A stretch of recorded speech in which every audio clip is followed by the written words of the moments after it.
Blog Talk Radio. Here we go.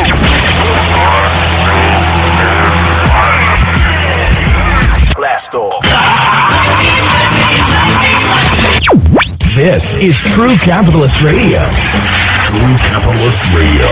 I am your host, the man they call Ghost. The badass of business. Give him capitalism or give him death. That's it. Period. Broadcasting from his Skyline office studios in beautiful downtown Austin, Texas. You sound fruitier than a box of Fruit Loops, for Christ's sake. And now, he'll take it from here. Your host, the prognosticator of prognosticators, the man they call Ghost.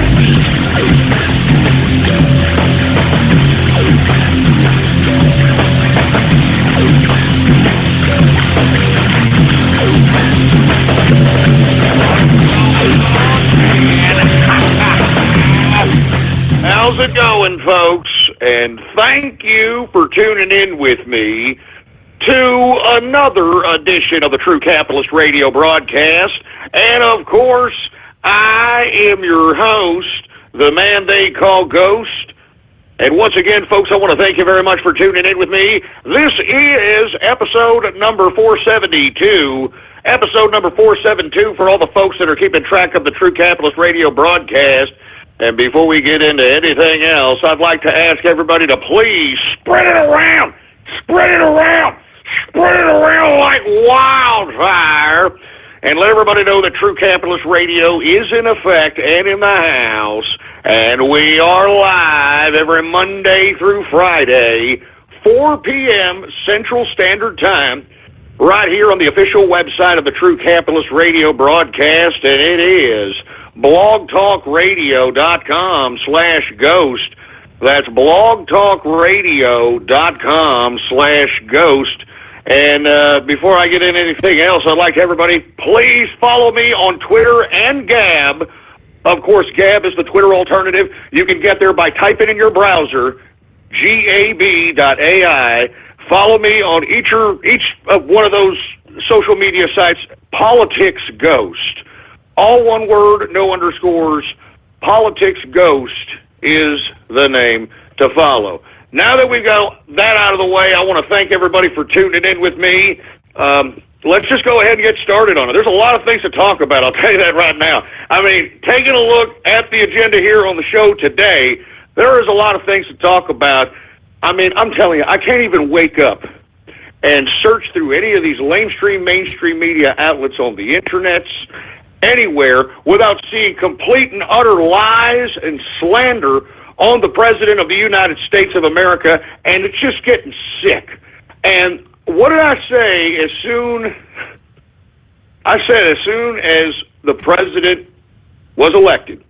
And then you started seeing all this hoopla. Remember, right off the bat, you had that stupid, dumb hermaphrodite, whatever her name is, Lady Gaga, go out there in front of Trump Towers.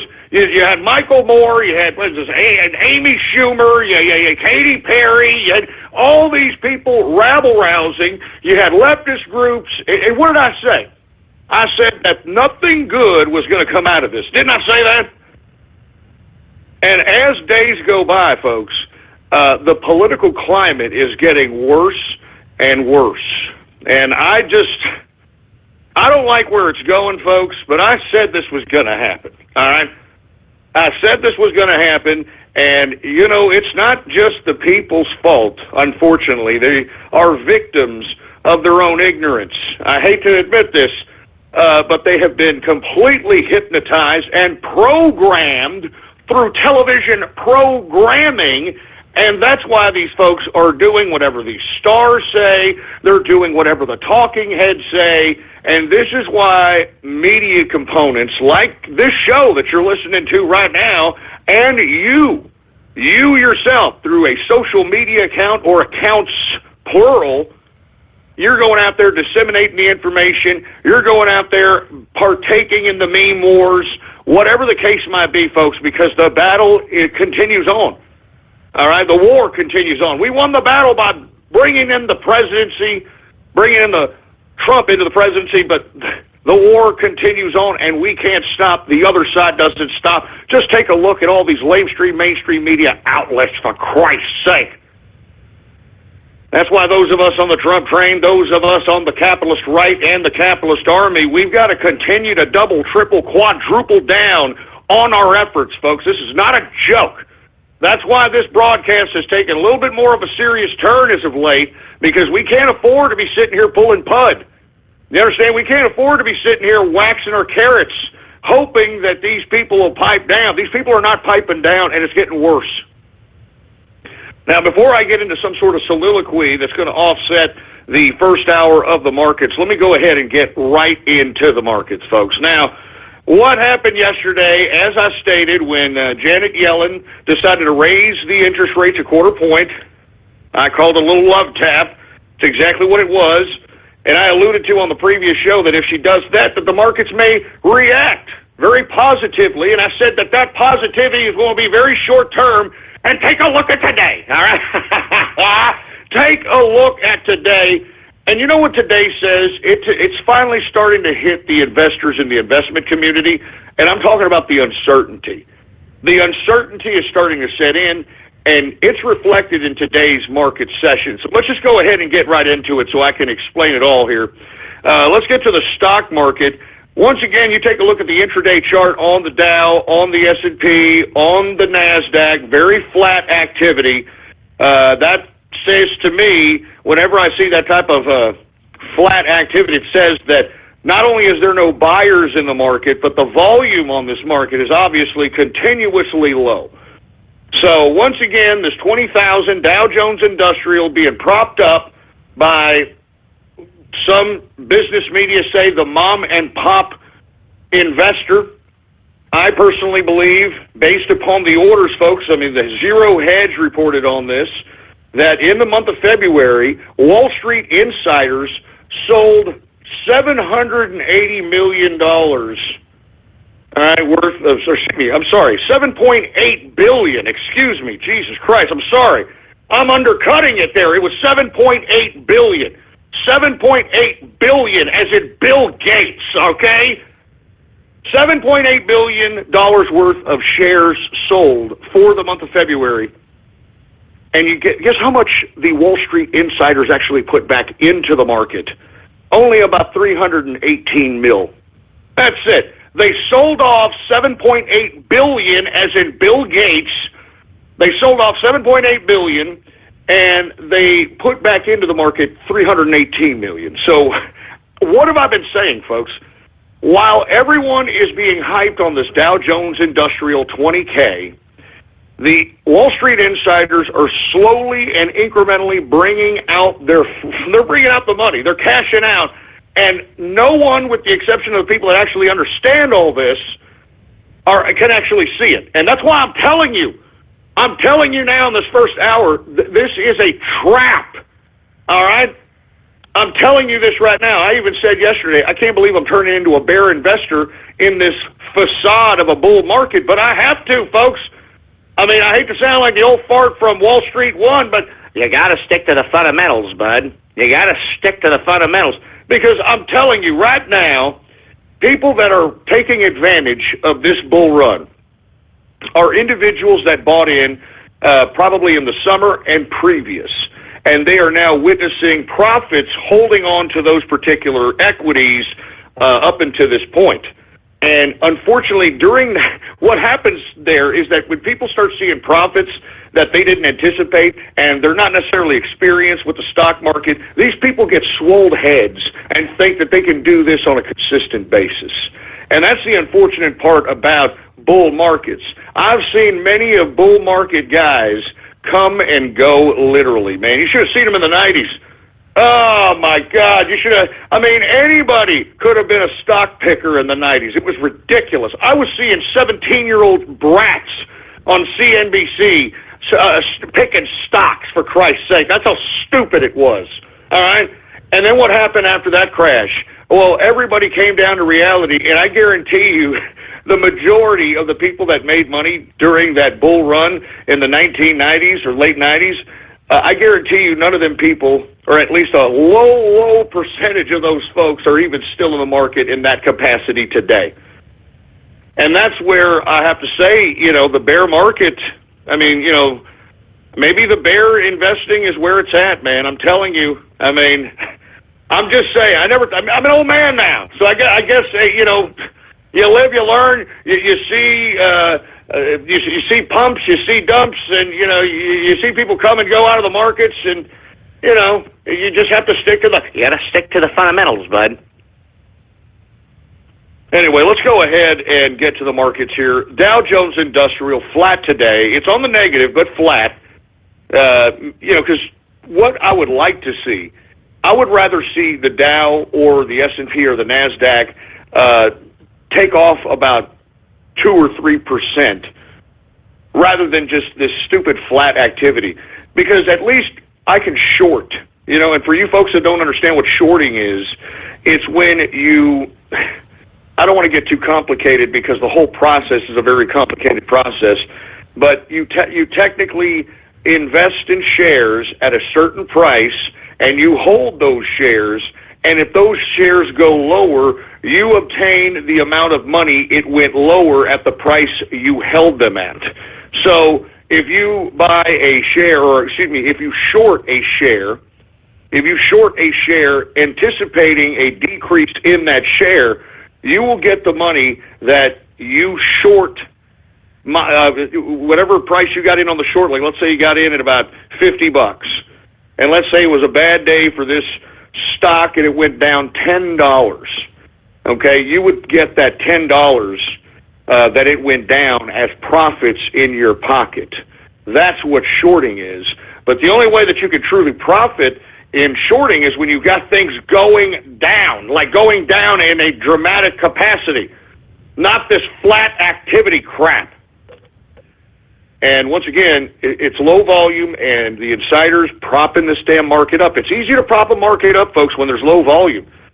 When there's low volume, that means there's nobody buying, and when there's nobody buying, all you got to do is just have a consortium like many of the folks do on Wall Street, spread out buys on, many different accounts, talk to your buddies and say, hey, look, you prop up this stock, I prop up this stock, and then, before you know it, the indexes are not necessarily collapsing, and we are continuing this facade of a 20,000 Dow Jones Industrial, okay? Anyway, let's get to the freaking markets. We've got the Dow down today, 15.55 points, a percentage decrease of 0.07%, closing out the Dow at 20,934.55 points for the Dow Jones Industrials. We've got the S&P down. Once again, it's flat, but it's down 3.88 points, a percentage decrease of 0.16%, closing out the S&P at 2,381.38 points for the S&P 500. We've got the NASDAQ, even though it was slightly on the upside, still majorly flat to say the least. NASDAQ is up 0.72 points, a percentage increase of 0.01%, closing out the NASDAQ at 5,900.76 points for the NASDAQ composite. So once again, yesterday's little run on the Janet Yellen love tap of a quarter-point interest rate hike, it was very short-lived, like I anticipated. Now let's get to commodities, because this is where it gets a little bit helter-skelter, okay?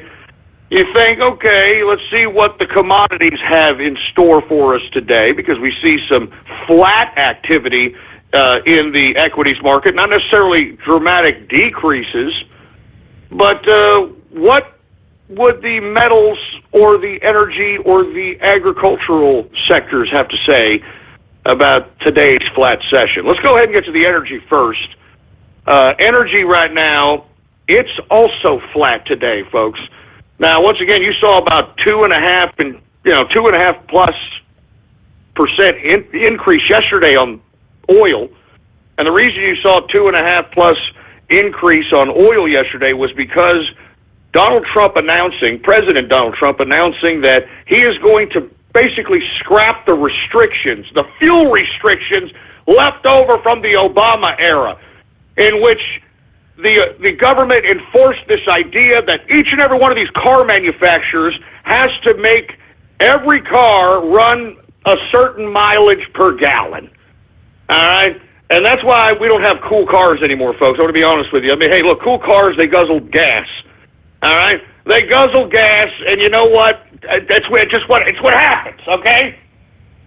And you see, that right there caused the market to go up, because even if there is an oversupply situation based upon the amount of suppliers that are in the world market, I mean, if we have a car industry that resorts back to making fast cars, making nice cars, making big, huge cars in which guzzle gas, then that could potentially offset any overproduction as far as oil is concerned. And it was red yesterday in the market. Today, in the energy sector, it looks a little flat today. That's why you're seeing a sense of helter-skelter, to say the least. Let's get to WTI sweet crude, okay? WTI sweet crude is down 9 cents today, a percentage decrease of 0.18%, closing out WTI at $48.77 per barrel of WTI sweet crude. We've got Brent crude also down today, 8 cents, a percentage decrease of 0.15%, closing out Brent crude at $51.73 per barrel of Brent crude. As I stated, it's light. It's very, very light. Not very much activity going on here. Pretty flat. Don't know what this means here, to be honest with you. Let's go ahead and get to gasoline. It is up modestly. It is up today, though. 0.54% increase on the day for gasoline. The feast or famine commodity natural gas is down today. 2.45% decrease on the day. And heating oil is also down. 0.63% decrease on the day. Now let's get to the metals, shall we? The metals! Let's get to the goddamn metals! Now, folks, what the hell have I been saying to you all this time about metals? I'm bullish, I'm bullish, I'm bullish, man. Why? Because of the uncertainty ahead, and I've stated this 1,000 million trillion times, that in times of uncertainty, investors resort to the oldest hedge, the oldest safety net in the book, and that is metals, that is gold, that is silver, baby. You understand that?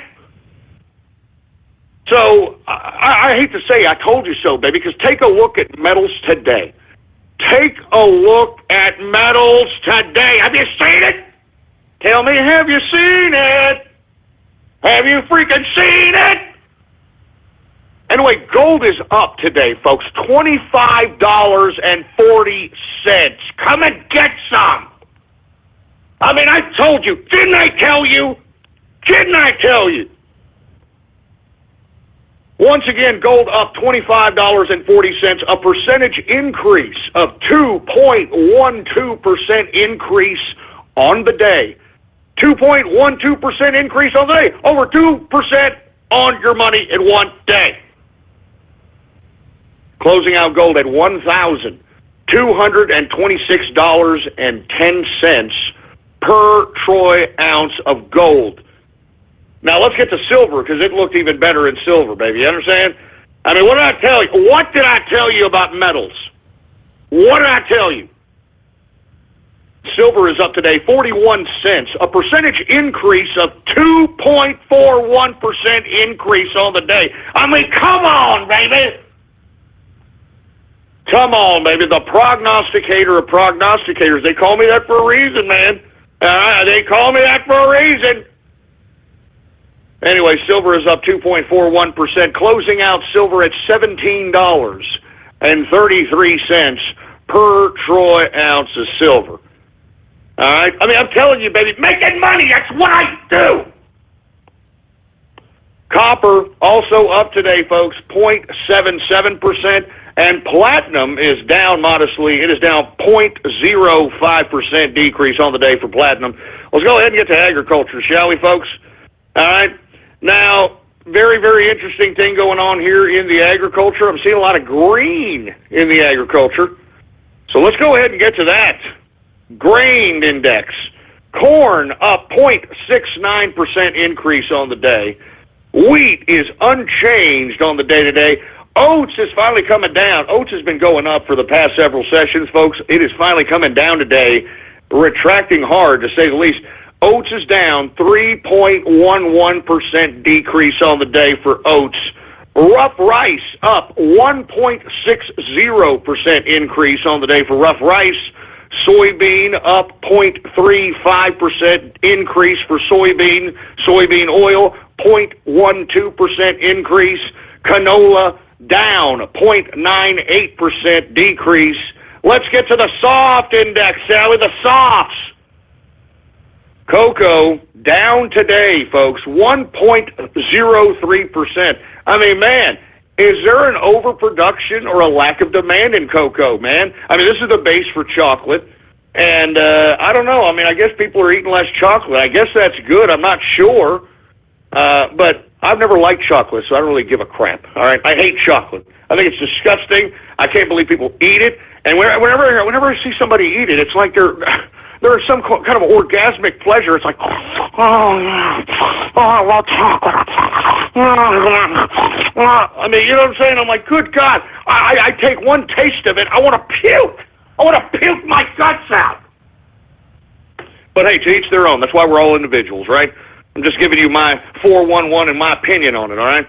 Anyway, let's get to coffee, shall we? Hey, dude, don't talk to me unless I have my coffee, okay? To me until I have my coffee, okay? I'm a pretentious little hipster bastard, and I need my little $15 coffee, Shut up, you brute! Anyway, coffee is up today, 0.39%. 0.39% increase on the day for coffee. And I'd like to take this opportunity once again to remind everybody, boycott Starbucks! Boycott Starbucks!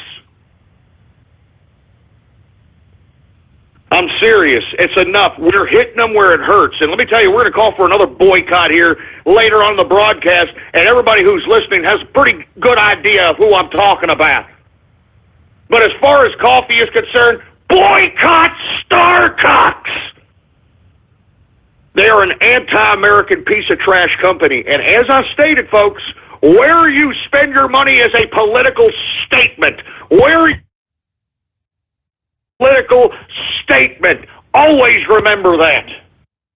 And if you truly want to make an impact, why don't you spend your money elsewhere? Now you want to take down Walmarts and the Targets and all these big-time conglomerates? Stop spending your money there.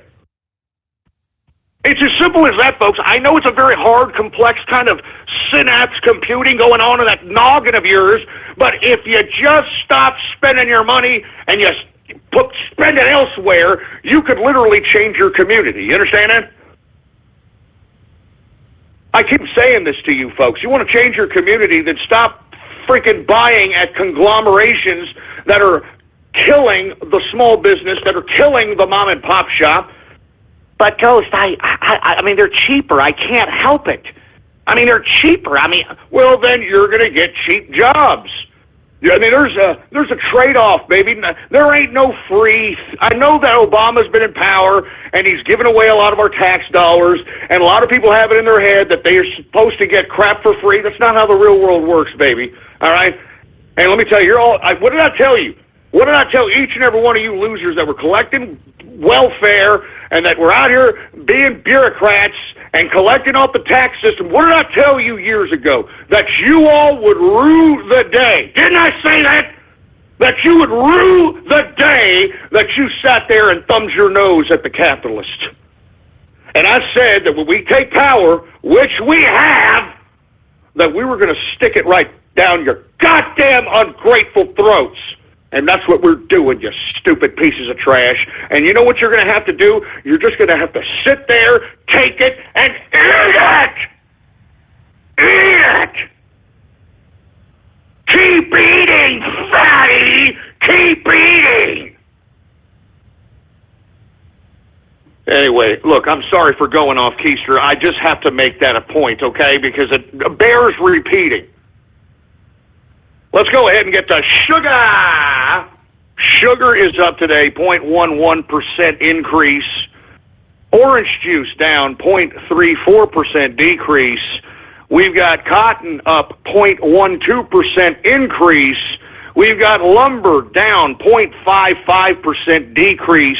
Rubber up, 0.68% increase. And ethanol up, 1.30% increase. Now let's get to the livestock index. I'm seeing these live cattle prices, they're going up, man, already up 2% and change in the past couple of days. I don't like it. I've been a little used to the cheap beef. But, hey, all good things have to come to an end, right? Anyway, live cattle is up today, 1.09% increase on the day for live cattle. Cattle feeder also up, and that reflects the increases we saw in the grain sector because many of those grains are components in cattle feeder. So once again, cattle feeder is up 1.33% increase on the day, and lean hog is down modestly, 0.19% decrease on the day for lean hog.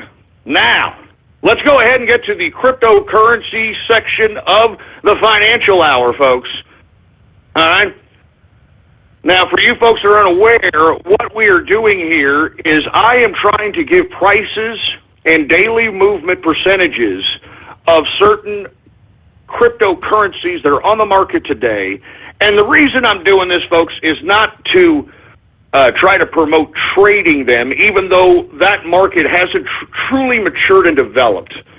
So I wouldn't suggest or advise anybody any specific area or specific trading website or anything of that capacity. There may be some out there.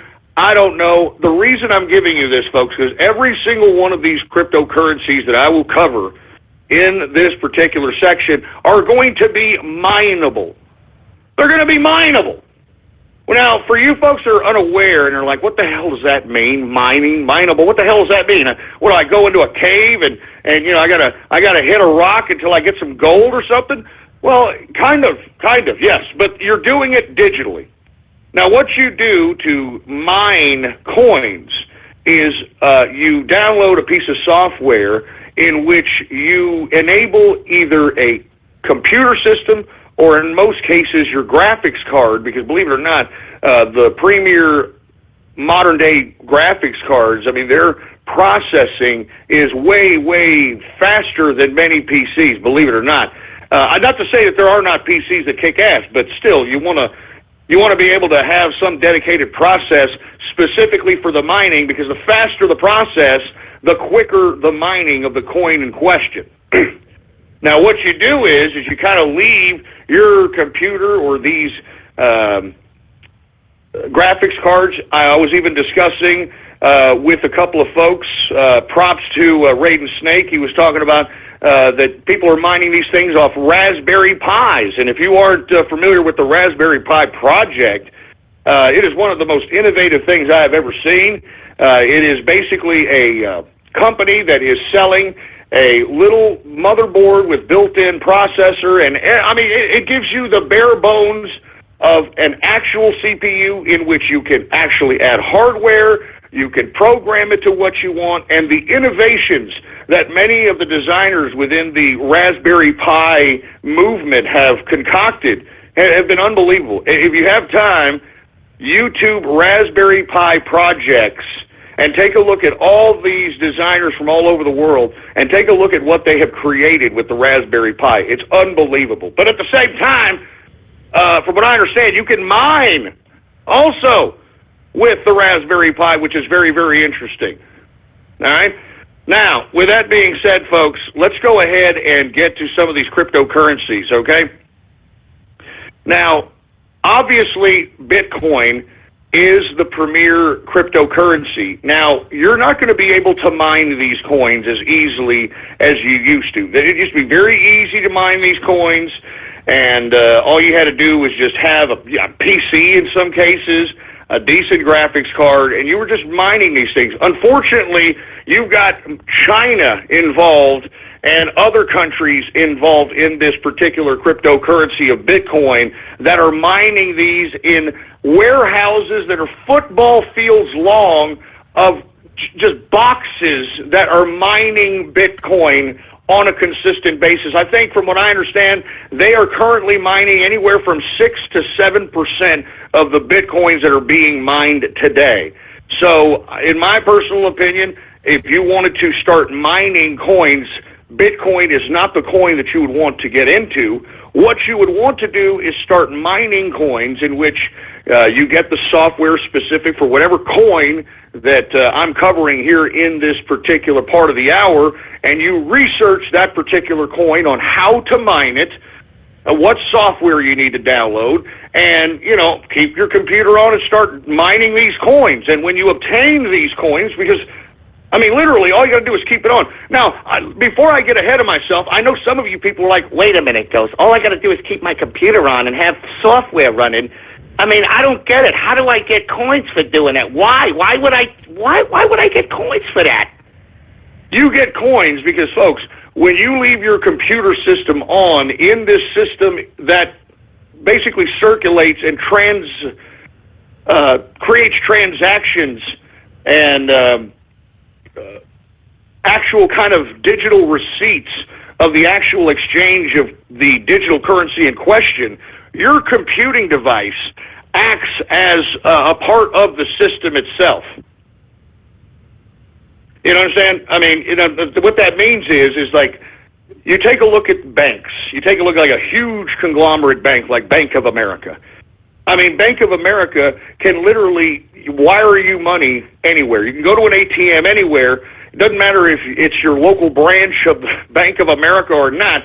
It will give you money. Now, how is it able to know that your local branch in, I don't know, Austin, Texas, all right, has enough money in that account to fund whatever you're trying to take out in California at a Bank of America kiosk there, or, you know, or an ATM? Well, that's because they have a huge computing system and server spots and computing systems, and I mean they have a sophisticated network in which they pay billions of dollars for that keeps track of all these different transactions and keeps account of those particular transactions. Well, what you do as a cryptocurrency miner, you act as the physical hardware of that capacity. You become the server houses that would be in the traditional financial institutions like Bank of America. You act as the technological backbone for these particular cryptocurrencies. And because the cryptocurrency is using your computing device, your computer system, your electricity, so on and so forth, the cryptocurrency rewards the individuals on the network helping create the backbone of the transaction system of the cryptocurrency by giving bits of cryptocurrency themselves. So, with that being said, that's the reason I'm covering the cryptocurrency market, so that if you hear a cryptocurrency that's going up, going down, look into it, read it, figure out, you got an old computer laying around somewhere, figure out how to put whatever software is necessary to mine these things to go out and mine them. They're free. It's free money. It's literally free money. And listen, I'm trying to help everybody make money here. All right? I'm True Capitalist Radio.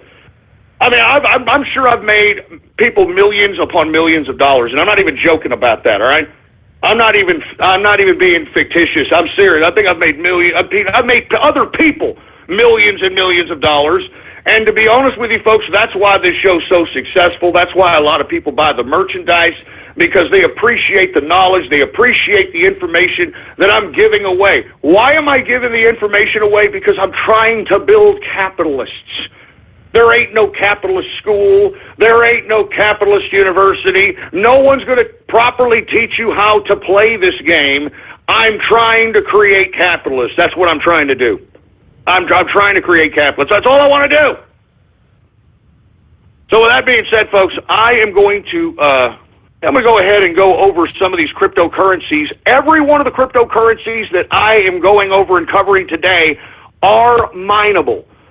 So when I say the cryptocurrency name and I say the symbol, even if you don't understand or how to pronounce whatever the cryptocurrency name is, you can put cryptocurrency and the symbol in a Google search. For instance, Bitcoin symbol is BTC.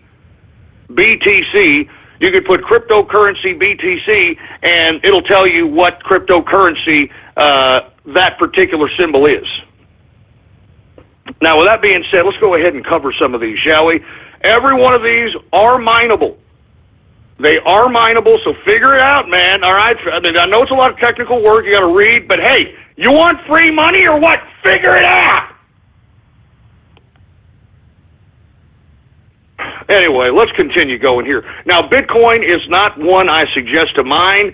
As I stated, it's one of the more mainstream cryptocurrencies, so you got a lot more people with higher graded sophisticated systems on these networks in Bitcoin. You've got China with server farms the size of football fields that are mining these damn things.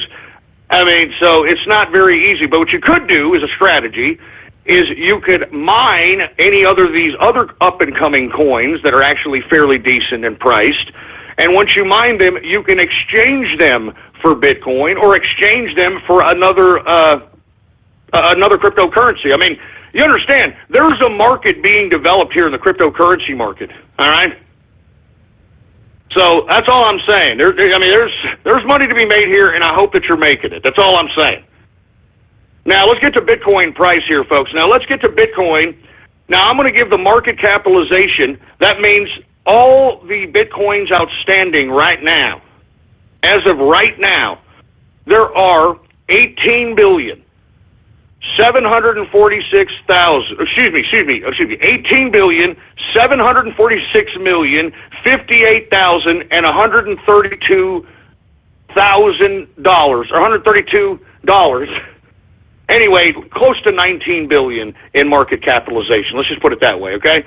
Close to 19 billion. That means there's almost $19 billion worth of Bitcoin right now at the current price.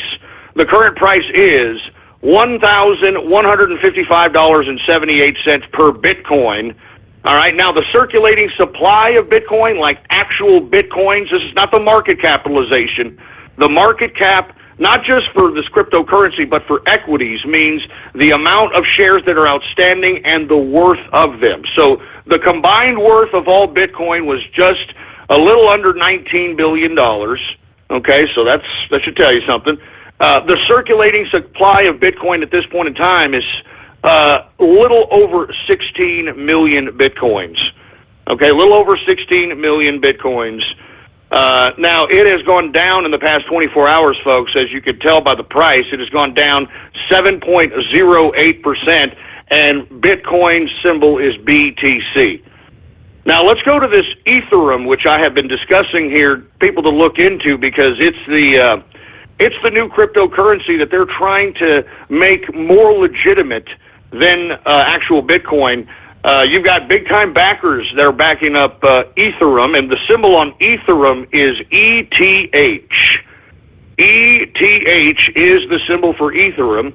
The market capitalization for Ethereum is a little over $4 billion. The price of Ethereum, and before I say the price, within a 24-hour period, it has gone up 39.87%. So if you would have maybe got in some Ethereum yesterday after hearing this broadcast, you'd be up 40% on your money right now. You understand? You see what I'm saying? There's money there. There's free money. You just got to figure it out. You got to figure out how to take it. Literally, yesterday to today, Ethereum has gone up almost 40%. Can you believe that? This is what I'm telling you. There's money here. You got to figure it out. Ethereum, once again, the symbol is ETH. There is about, like I said, a little over $4 billion in market cap, and the circulating supply of Ethereum right now is under 90 million. Under 90 million Ethereum coins circulating in circulation right now. So once again, the price, $46.18 for Ethereum. Not bad. Not bad. $46.18 for Ethereum coin. Let's go ahead and continue going on, folks, because I want people to start making money off these coins. Somebody asked me to cover Dash Coin. Dash Coin today, folks, and the symbol on Dash Coin is DASH. All right, the market capitalization of Dash is about $616 million, almost $617 million market cap. The circulating supply is a little over 7 million. Only 7 million circulating out there in supply. Unfortunately, within the past 24 hours, it has gone down 13.05%. But the current price for Dash Coin, as we speak, is $86.05 for a Dash Coin. $86.05. Let's continue going, folks, all right? Monero, we talked a little bit about Monero. It was up yesterday. It is up again today, folks. Monero is, the symbol on this one is XMR. XMR is the symbol for Monero. XMR. The market capitalization for Monero is about $316 million market capitalization. We've got circulating supply right now of about a little over 14 million Monero coins in circulation. Within the past 24 hours, it has increased 16.02% increase on the day, closing out Monero. Once again, I'm sorry if I'm not pronouncing it right, but the symbol is XMR. The current price is $22.41 per Monero coin. Let's go to Litecoin, which is another one people have been asking me to cover here. Litecoin, the symbol on Litecoin is LTC. LTC is the symbol on Litecoin. The current market capitalization for Litecoin is about almost $213 million market capitalization. All right, the current circulating supply is about 50 million, a little over 50 million Litecoin in circulation at this point in time. Within the past 24 hours, it has increased 2.39%. And it is closed out right now. The current price is not closed out, it's always circulating, but the current price is $4.24 for Litecoin. $4.24 per Litecoin, and the symbol on Litecoin again is LTC. Let's continue, folks, all right? Now, this is Ethereum Classic. Ethereum Classic here. I'm assuming this is the older Ethereum, I'm assuming, from the newer Ethereum coin that is currently being circulated and backed up by big-time, big-time corporations. Let's just put it that way. There's a lot of people backing up Ethereum as the next cryptocurrency to either overtake Bitcoin or to be even keel with Bitcoin. But this is Ethereum Classic, folks, close to even 1 million. You understand? There's not even 1 million of these circulated at this point in time. So if you're thinking about mining, this one looks nice, in my opinion. All right? Once again, the symbol on this one is ZEC. I mean, under 1 million in circulation. Within the past 24 hours, it has gone up 3.91%. Zcash is current price is $47.50 per Zcash coin. Now, that's a pretty good little chunk of change, given the fact that there's only a limited amount of these circulated at this point in time. So that might be something to look into for all you folks that are trying to look for some extra capital here. Take a look at Zcash, all right? Now, people, for whatever reason, want me to cover Dogecoin for some reason. I don't even know why. Dogecoin is not even worth a penny. It's not even worth a fraction of a penny. I mean, give me a break. So I'm not even going to cover Dogecoin. Sorry for you guys that have been wanting me to. I'm not going to do it. It's ridiculous. Anyway, I'm only going to go about 2 more, and then we're going to move on with the broadcast here because I want to go ahead and continue on. I want to go with the Decred coin. That's DCR symbol. The symbol on this one is DCR. And the reason I'm covering this one is because people are actually mining this one. I mean, I've had a lot of requests for cover this, cover that. Anyway, it is down today, all right, 6.28% in a 24-hour period for Decred. The current circulation on this is about a little over 4 million, so it's still light in the circulation department. It's the only thing that makes it attractive, I assume. But the current price for Decred is $5.06 per Decred coin. All right, per Decred coin. Let me go ahead and take about 2 more here because these are the ones that I want to show you that are really, really hot right now just based on the charts. Okay? Let's go ahead. Nova Coin. Nova Coin, that's symbol NVC. Nova Coin, NVC is the symbol. The current market capitalization is about $4 million, maybe about $4.5 million in capitalization, $4.5 million in market cap. Current circulation of Nova Coin is a little over 1.5 million Nova Coins in circulation. Now, what made this interesting, the reason I'm covering it today, it is up 43.58% in a 24-hour period. All right, 43.58% in a 24-hour period. Okay, current price for Nova Coin is $2.77 per Nova Coin. All right, per Nova Coin. So I'm giving you guys some heads up. I'm trying to cover some of these damn cryptocurrencies, trying to put you guys in the right direction. So and instead of going out and trying to trade these things, just go out and mine them. Go out and mine these sons of bitches, man. I mean, it's free money. It's literally free money. I'm not joking around. Anyway, folks, that's about it as far as these cryptocurrencies. I'm looking at all the mineable currencies right now. A lot of them are pretty much down, and the other ones are pretty much, not even worth fractions of pennies. I mean, there's all kinds of cryptocurrencies. It's unbelievable, folks. It's unbelievable. Like, there's Trump coin. There's actually a Trump coin going out there. I'm not even joking around. All right? I'm not even joking around, man. I mean, there's Putin coin. There's a freaking Putin coin. It's not even worth a fraction of a penny, but still, this is what I'm saying, folks.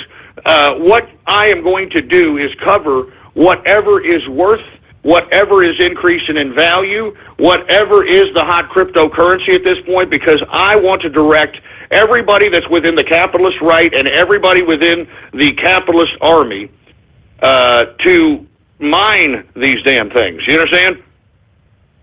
To mine these sons of bitches. And I'd like for you all to just make some capital, man. Anyway, folks, that, my friends, is the markets for your ass, all right? Thank you very much, and I hope everybody got a little bit of a 411 on where you could potentially maybe start mining some free money. If you keep your computer on, just go ahead and mine some free money. That's what I'm saying, baby. Anyway, let's continue going here, folks, okay? Now, let's go ahead and switch it up here for you folks that want a shout-out, okay?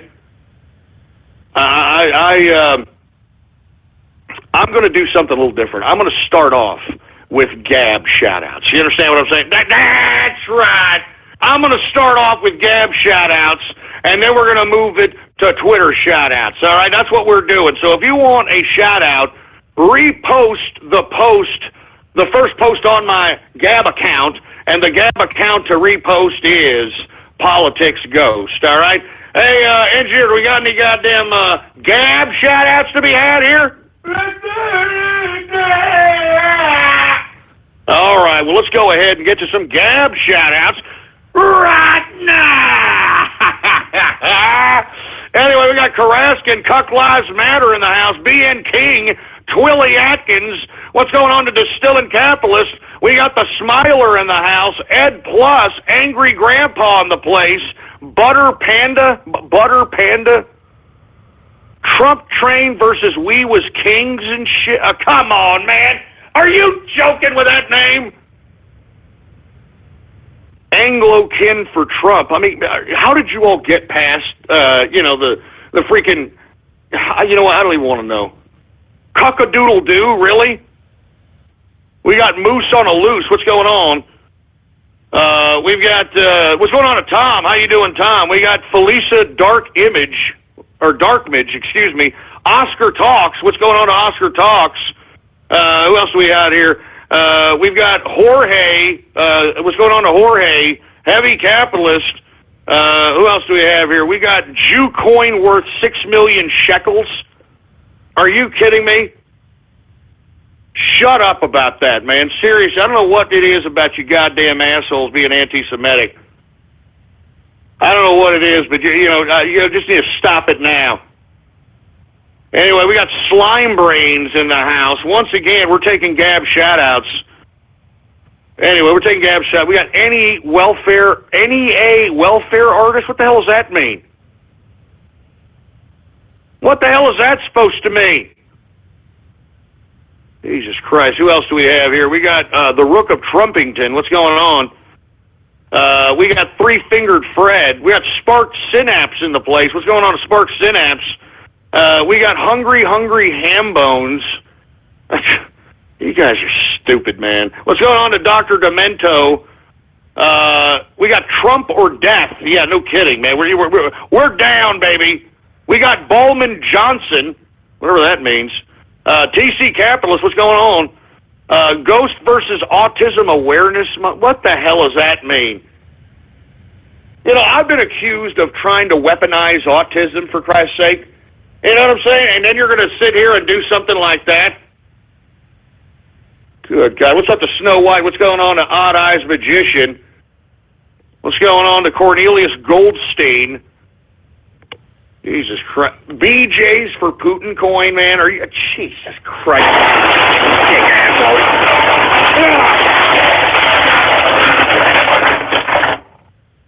Good God, man.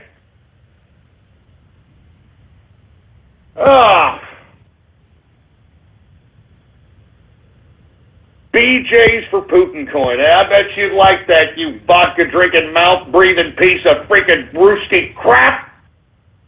Give me the mic! Give me the mic! Jesus Christ. I'm going to take a few more Gab shout-outs, then we're moving on to Twitter. What's going on to Supa? How you doing, Supa? We got Super Mario 7977. Once again, repost the post, the first post on my Gab account. Politics Ghost is the Gab account. What's going on to Cole the Pony? What's going on? Who else do we have here? Like I said, we're giving Gab shout-outs right now, man. Gab shout-outs. We got Make Australia Great Again. Buttered Up for Ghost. Shut up, please. All right, please shut up. We got O'Flamo in the house. What's going on to O'Flamo? J.R. Travers. What's going on? Mark Montag in the place. Brody Drumming. Some guy named Ass Biscuit. Jesus, man. We've got Agent J-Man. We got Ryan in the place. We're going on to Ed Plus. Once again, I'm taking a few more of these Gab shout-outs, and then we're moving on to Twitter, baby. Understand? We got the 727 caller on Gab. What's going on? We got Pissed Away Trump Coins. You son of a... Don't go there! Don't go there! Pissed Away Trump Coins? That's not even funny! That's not even...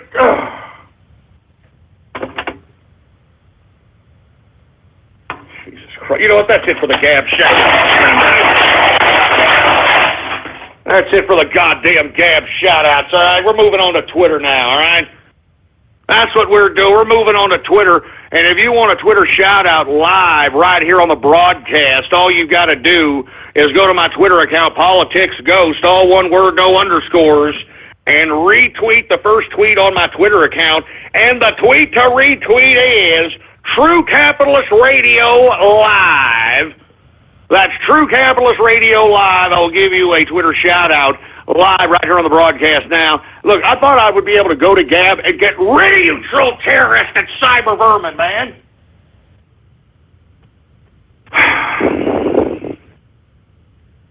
Anyway, we got Fidget My Midget. What's going on? We got the Magical Dornan. We've got AL Game Freak. Butter Dollars. Yeah, real funny, you moron.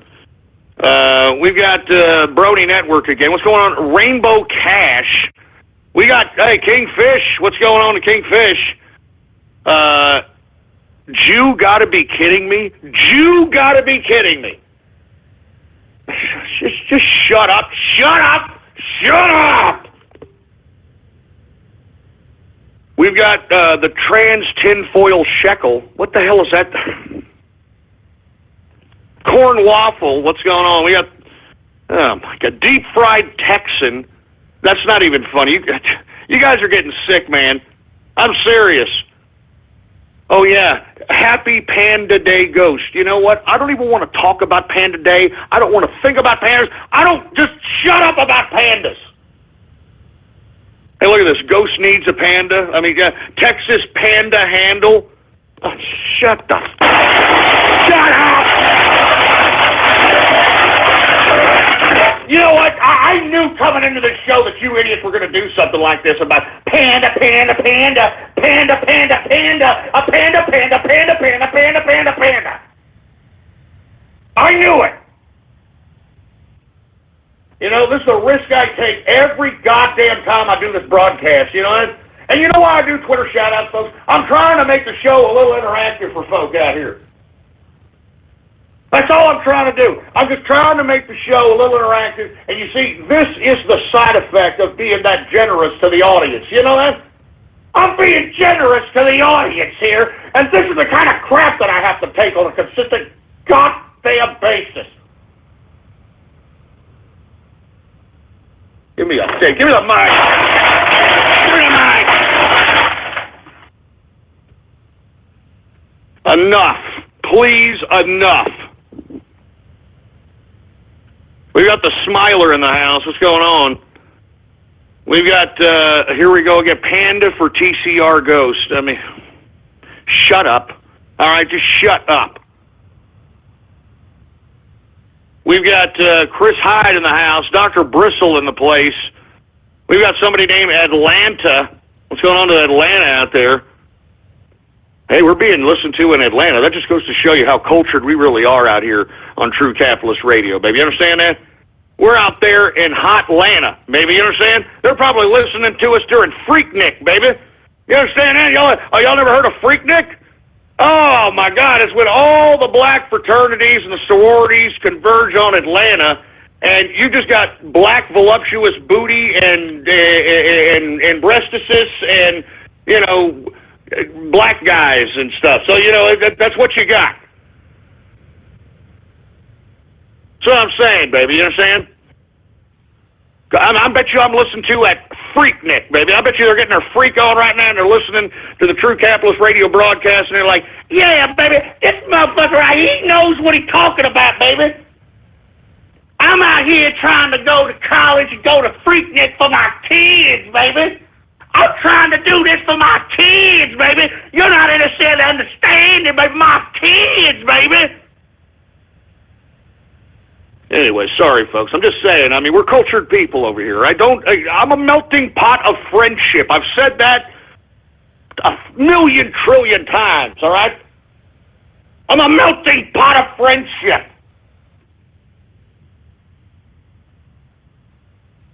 Anyway, folks, we are now in the second hour of the True Capitalist Radio broadcast. And, of course, I am your host, the man they call Ghost. And once again, folks, I want to thank everybody for tuning in with me. Before we get started on anything else, I'd like for everybody to please spread it around, spread it around, spread it around like wildfire. And let everybody know in the social media, in the damn forum posts, in the damn chat rooms, all over the internet, every nook and cranny, every digital crevice. Spread it around like wildfire that True Capitalist Radio is in effect and in the house. And we are live every Monday through Friday, 4 p.m. Central Standard Time, right here on the official website of the True Capitalist Radio broadcast. and it is blogtalkradio.com/ghost. That's blogtalkradio.com/ghost. And, of course, if you have not done so, please follow me on Gab or Twitter under the same name, okay? And, of course, for you folks that don't know, Gab is the Twitter alternative. Gab is the Twitter alternative, and they don't have the Twitter police, okay, folks? So, once again, Politics Ghost, all one word, no underscores, Politics Ghost is the name to follow. You know what? Give me my drink.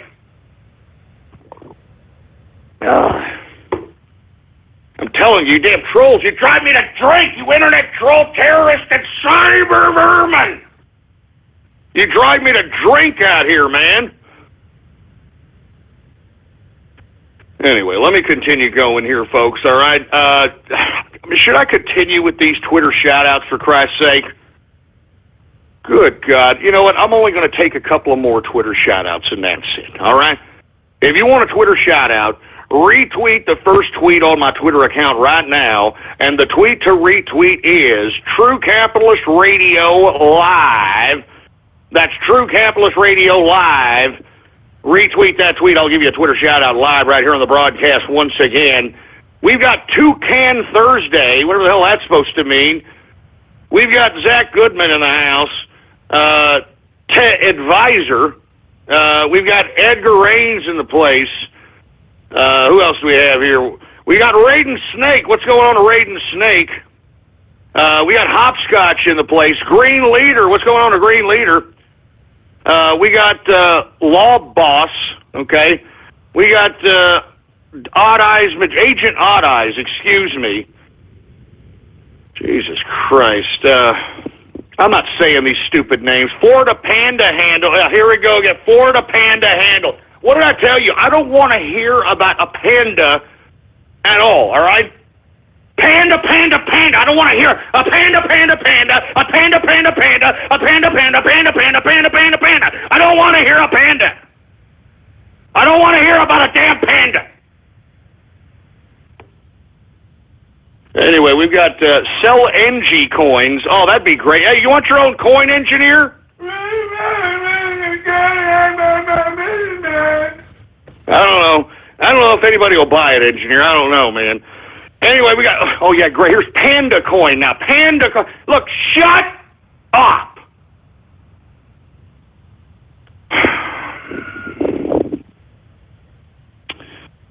I'm telling you, you guys are really pissing me off today, man. You know what I'm saying? I mean, it's a great day out here in San Hambonio. You know what I mean? Perfect time to go out golfing. You know what I mean? Perfect time to go out golfing. Instead of sitting here, I'm taking ridicule from you people. I'm getting ridicule from you people. Yeah, let me just calm down, man. I mean, you don't understand, man. You're pissing me off. Every day, every goddamn day, I come up here, I give you guys a goddamn show, I give you 3 hours of my life, 5 days a week, and you know what? I'm even broadcasting on Saturday on the Saturday Night Troll Show at 5:30 p.m. Central Standard Time. I'm giving you 6 days of my life, 6 days a week. I'm the hardest working man on the internet today. A little appreciation would go a long way here. Do you understand that? Just a little appreciation. I gotta calm down, man. I just gotta calm down. Let me just take some breaths here.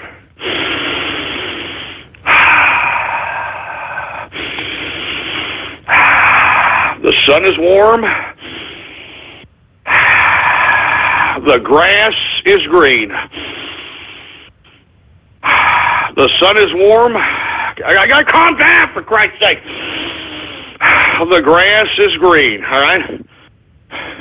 And there's that goddamn panda again, you son of a...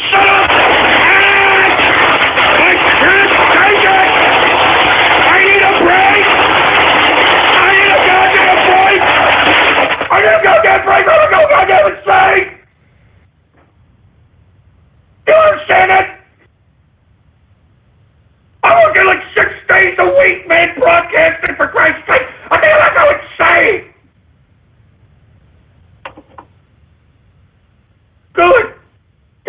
Man, I'm the hardest working man on the internet today, and no one gives a crap.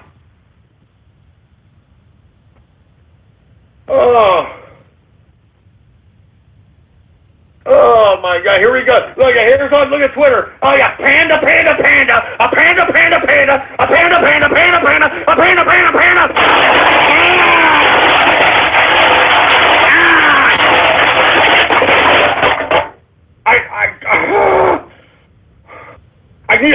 I need a break, man.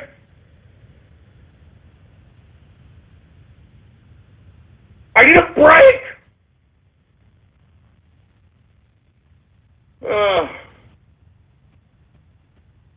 I'm done with Twitter shout-outs. I'm done. Just shut up. You people on Twitter go shove it up your ass. And look, oh yeah, you know what? I'm not paying attention to Twitter. Y'all shove it up your ass. Give me the mic.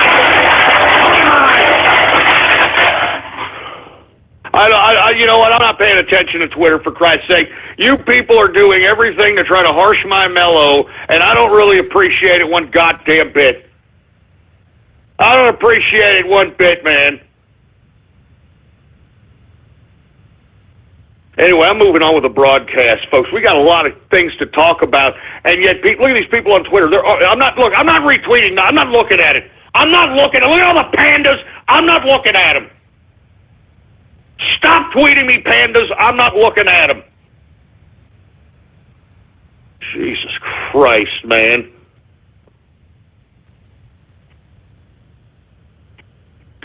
Look, I'm going to calm down here, folks, and I'm just going to move on with the broadcast, okay? I just need a little bit of a break. I mean, you can tell, just freaking stress, man. I'm working 6 days a week on the internet here, for Christ's sake, man. I'm the hardest working man on the internet today.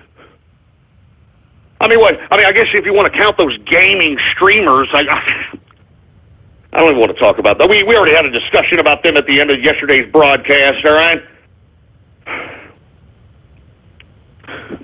What the hell? Somebody just tweeted, oh no, the inner circle, look at that. I'm being bamboozled. I'm being bamboozled. You know what? Real funny. I'm being bamboozled. Real funny. Real funny. I'm being bamboozled. They're making fun of me in the inner circle, man.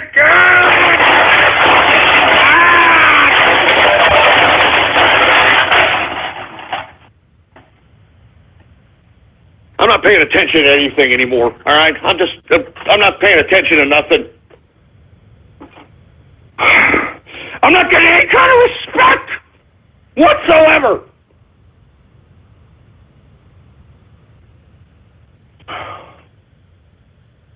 All right, I'm going to move on. All right, I'm sorry, folks. All right, we're just moving on. I'm not paying attention to any of the social media networks. All right, let's talk about some pro-capitalist news. Let's talk about news that we have conquered as it pertains to President Trump's policy and his plans and his budget. Did you see the POTUS budget that is being proposed for 2018? What did I tell each and every one of you leftist long hairs? What did I tell all you people that were going to collect welfare and thought that was going to come at you infinitely? What did I tell you, stupid losers? I told all you leftists, I told all you welfare recipients, I told all you bureaucrats, I told all you people that are collecting government funding, I told all of you that you would rue the day that you did this to the capitalists, that you thumbed your nose at the people that fund the tax system. I said that you would rue the day, and that day has come, you stupid leftist pieces of ungrateful crap. And you know what's going to happen now? You're going to have to get up off your fat jelly asses, and you're going to have to get back to work! Get back to work! Now, in this new budget, I mean, there's a bunch of cutting. Oh, there's a lot of cutting that I'm loving, and everybody is up in arms at there's going to be 19 independent agencies that are government funded. 19 independent agencies that are going to have their funds cut and I'm loving every minute of it. Let's just go through the 19, shall we? Okay? Let's just go through them, because this is what's going to be cut, and everybody has some kind of something to say about it. Everybody's pissed off about it. So let's go ahead and talk about what are these 19 independent agencies that are going to be unfunded in POTUS's proposed 2018 budget. First one, the African Development Foundation, okay, provides grants to community groups and small businesses that help marginalized communities in Africa. I mean, are we funding this for real? I mean, what the hell are Bill and Melinda Gates doing out there besides inoculating these poor people with the AIDS or whatever the hell they're doing, in my opinion? I'm just saying, what the hell are they doing? Why are we funding this? Jesus Christ. Now, we got the Appalachian Regional Commission. This funds programs to develop economic opportunities, infrastructure, and the workforce in 13 Appalachian states, with much of its work focused on coal-dependent communities. Now, I know that there's already people in elements of Kentucky and in the Appalachian areas that are not necessarily happy about this particular cut here, and all I can simply state is we're bringing back coal jobs. Coal is coming back to coal country. You're going to have those nice living wages that y'all folks are used to living under. You're going to have generous economic opportunities. I see unlimited overtime. I mean, there is going to be some true work coming your way to offset any of this right here, okay? So, for all you folks that are out there in the Appalachian areas, believe me, I've been reading the uproar out there. In my view, I think that you should just kind of be optimistic as it pertains to the coal jobs that are coming your way once again. Let's go ahead and go some more here. We got the Chemical Safety Board. All right, it's going to get its funding cut. Now, what's funny about the Chemical Safety Board, it's this. It investigates chemical accidents and makes recommendations to industry labor groups, OSHA, and EPA to prevent future incidents. I thought OSHA was supposed to be investigating these already. Why do we need like another freaking stupid governing funded crap to investigate this? I thought OSHA investigated this chemical accidents and that sort of thing. They're the first ones on the scene. I never heard of the Chemical Safety Board bureaucrats out there. Cut their goddamn funding. Who gives a crap? Corporation for National and Community Service. Now, this is another agency that's going to get their funding cut. The funds allow thousands of volunteer organizations. Wait, hold on just a second. Did I read that correctly? Funds thousands of volunteer organizations. Wait a minute. Wait just a second. Hold on just a second. Did I read that correctly? It funds thousands of volunteer organizations. How can it be a volunteer organization if you're giving it money? Oh, God, man. No wonder Trump is cutting this crap. Good God. Let me continue going. The Corporation for Public Broadcasting. Oh, bye-bye, Big Bird. All right, bye-bye. All right. Bye-bye, Big Bird. But let me tell you something. I'm sick of Sesame Street. You know what I mean? I mean, whatever happened to the programming that actually made kids learn about science and stuff? Y'all remember the crap after Sesame Street? 3, 2, 1, contact. Y'all remember that? And if you don't, that's because they took it off because it was too smart for you morons. But even that, that's enough. That's enough public funding for Corporation for Public Broadcasting, all right? And on top of that, don't you people, like, auction off crap and collect donations? So, wait a minute. You're taking our tax dollars and our donations? Hey, the hell with you, public broadcasting. Out of here. You're out. Big Bird's got to go, and he's got to whore himself out selling buckets of chicken at KFC or some crap. He's got to do some other work. All right, Big Bird? That's all. Let me continue going here, all right? Jesus Christ.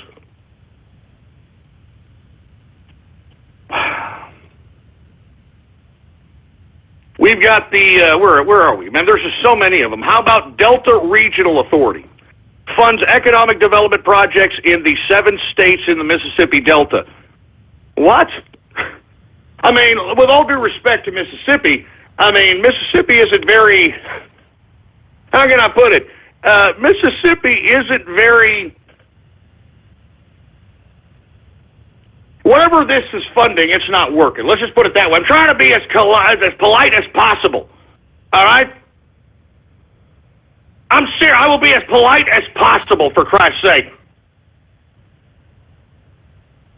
So let's just continue going, all right? We've got the Denali Commission, provides utility, infrastructure, and economic support in Alaska. In Alaska? What are you talking about? How much more money do we got to send to Alaska, for Christ's sake, man? Alaska? I mean, you could go up to Alaska and get free land, for heaven's sake, all right? I'm serious. I'm not joking around. So let's continue going, all right? I mean, what else do we have going on here? We've got Institute of Museum and Library Services. Supports libraries and museums through research, policy development, and grant making. Ah, Jesus Christ, man. I mean, give me a break. All right, I'm serious. Give me a break.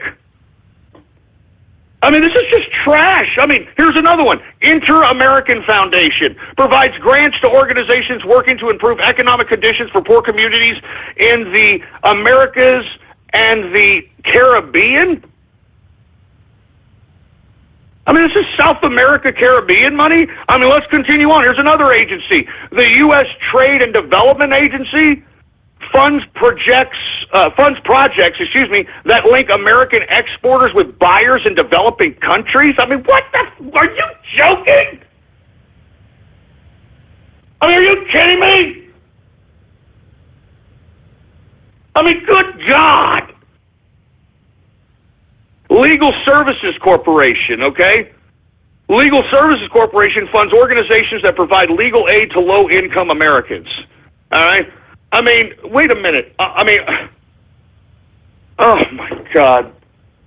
I can't believe this is where our tax dollars are being sent here. I mean, seriously. Here's the National Endowment for the Arts. Oh, yeah.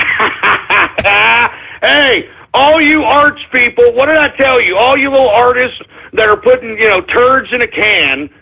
You're putting turds in a can and calling it art, all right? No more, all right? No more funding the stupid ridiculousness. I cannot wait for the National Endowment for the Arts to be cut, all right? And these are the leftists that are sitting here pissing and moaning right now about it. Oh, no, you're going to cut my art funding. Oh, no, I want to throw feces on a picture of Jesus and call it art and be paid for by the government. No! Goodbye. Goodbye, National National Endowment for the Arts. Goodbye. So let's see. Goodbye to Big Bird. Goodbye to the National Endowment for the Arts. And guess the other national endowment that's going to be defunded. National Endowment for the Humanities. For humanities, for like, what is this? Supports research and initiatives to preserve cultural resources. Oh, cultural resources. Oh, oh.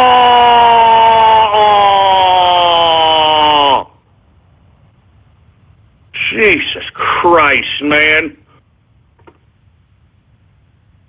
I mean, you understand that National Endowment for Cultural Humanity, National Endowment for Humanities, you get that that's cultural enrichment being paid for by our tax dollars, okay?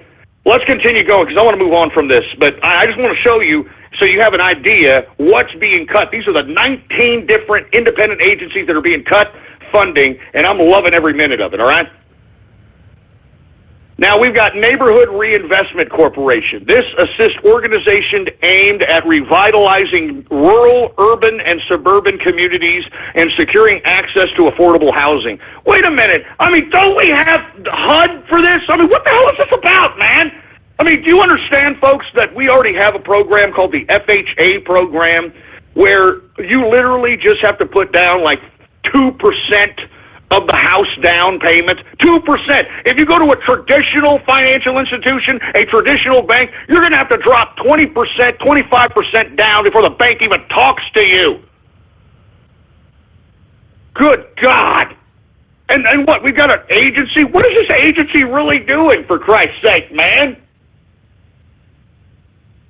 Good God. Here's another one, Northern Border Regional Commission. All right, this one promotes economic development in distressed counties near the Canadian border in Maine, New Hampshire, Vermont, and New York. Really? Are you kidding me?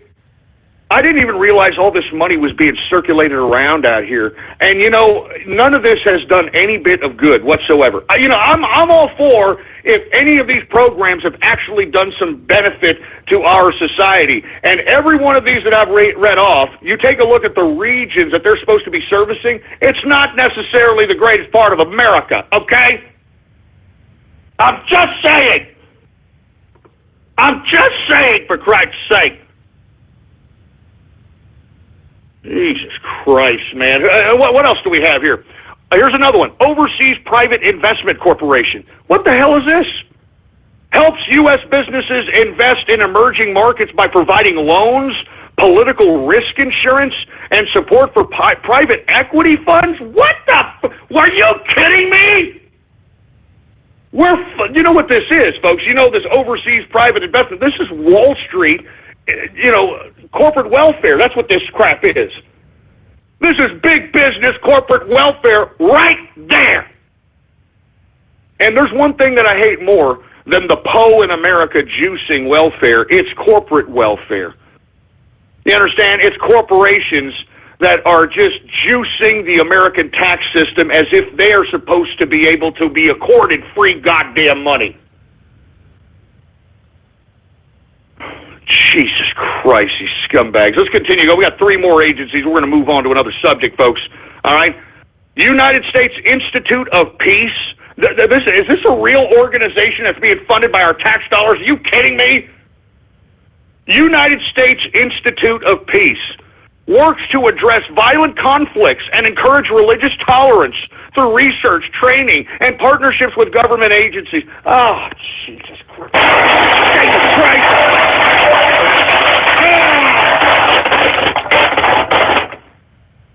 I mean, Jesus, man! The United States Institute for Peace, this is where they culturally enriched us. You see, this is where Trump is cutting. He's cutting out the cancer. He's cutting out the damn culture cancer that has been infecting our country. Good God, give me the mic. This, I'm telling you, there's 2 more agencies that I have to say here, but Trump is cutting out the goddamn cancer that has infected our country, and they have used, when I say they, I'm talking about the leftists that enacted these goddamn agencies, that funded these pieces of trash.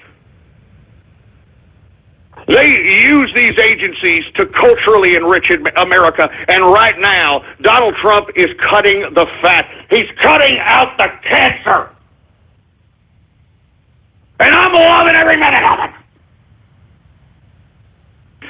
The last 2 agencies. The United States Interagency Council for the Homelessness. Are you kidding me? United States Interagency Council on Homelessness. I mean, this has obviously not done one bit of good to keep people off the street and not be homeless. All right? And look, this is what their job is. It coordinates with federal agencies to prevent and end homelessness. Oh, and you know what that means? They're going to get never-ending funding because they're never going to end homelessness. I mean, there's a whole bunch of reasons why people are homeless. All right? I mean, they could be down on their luck. They could have lost a family member, and they could be on the street. They could have lost a job.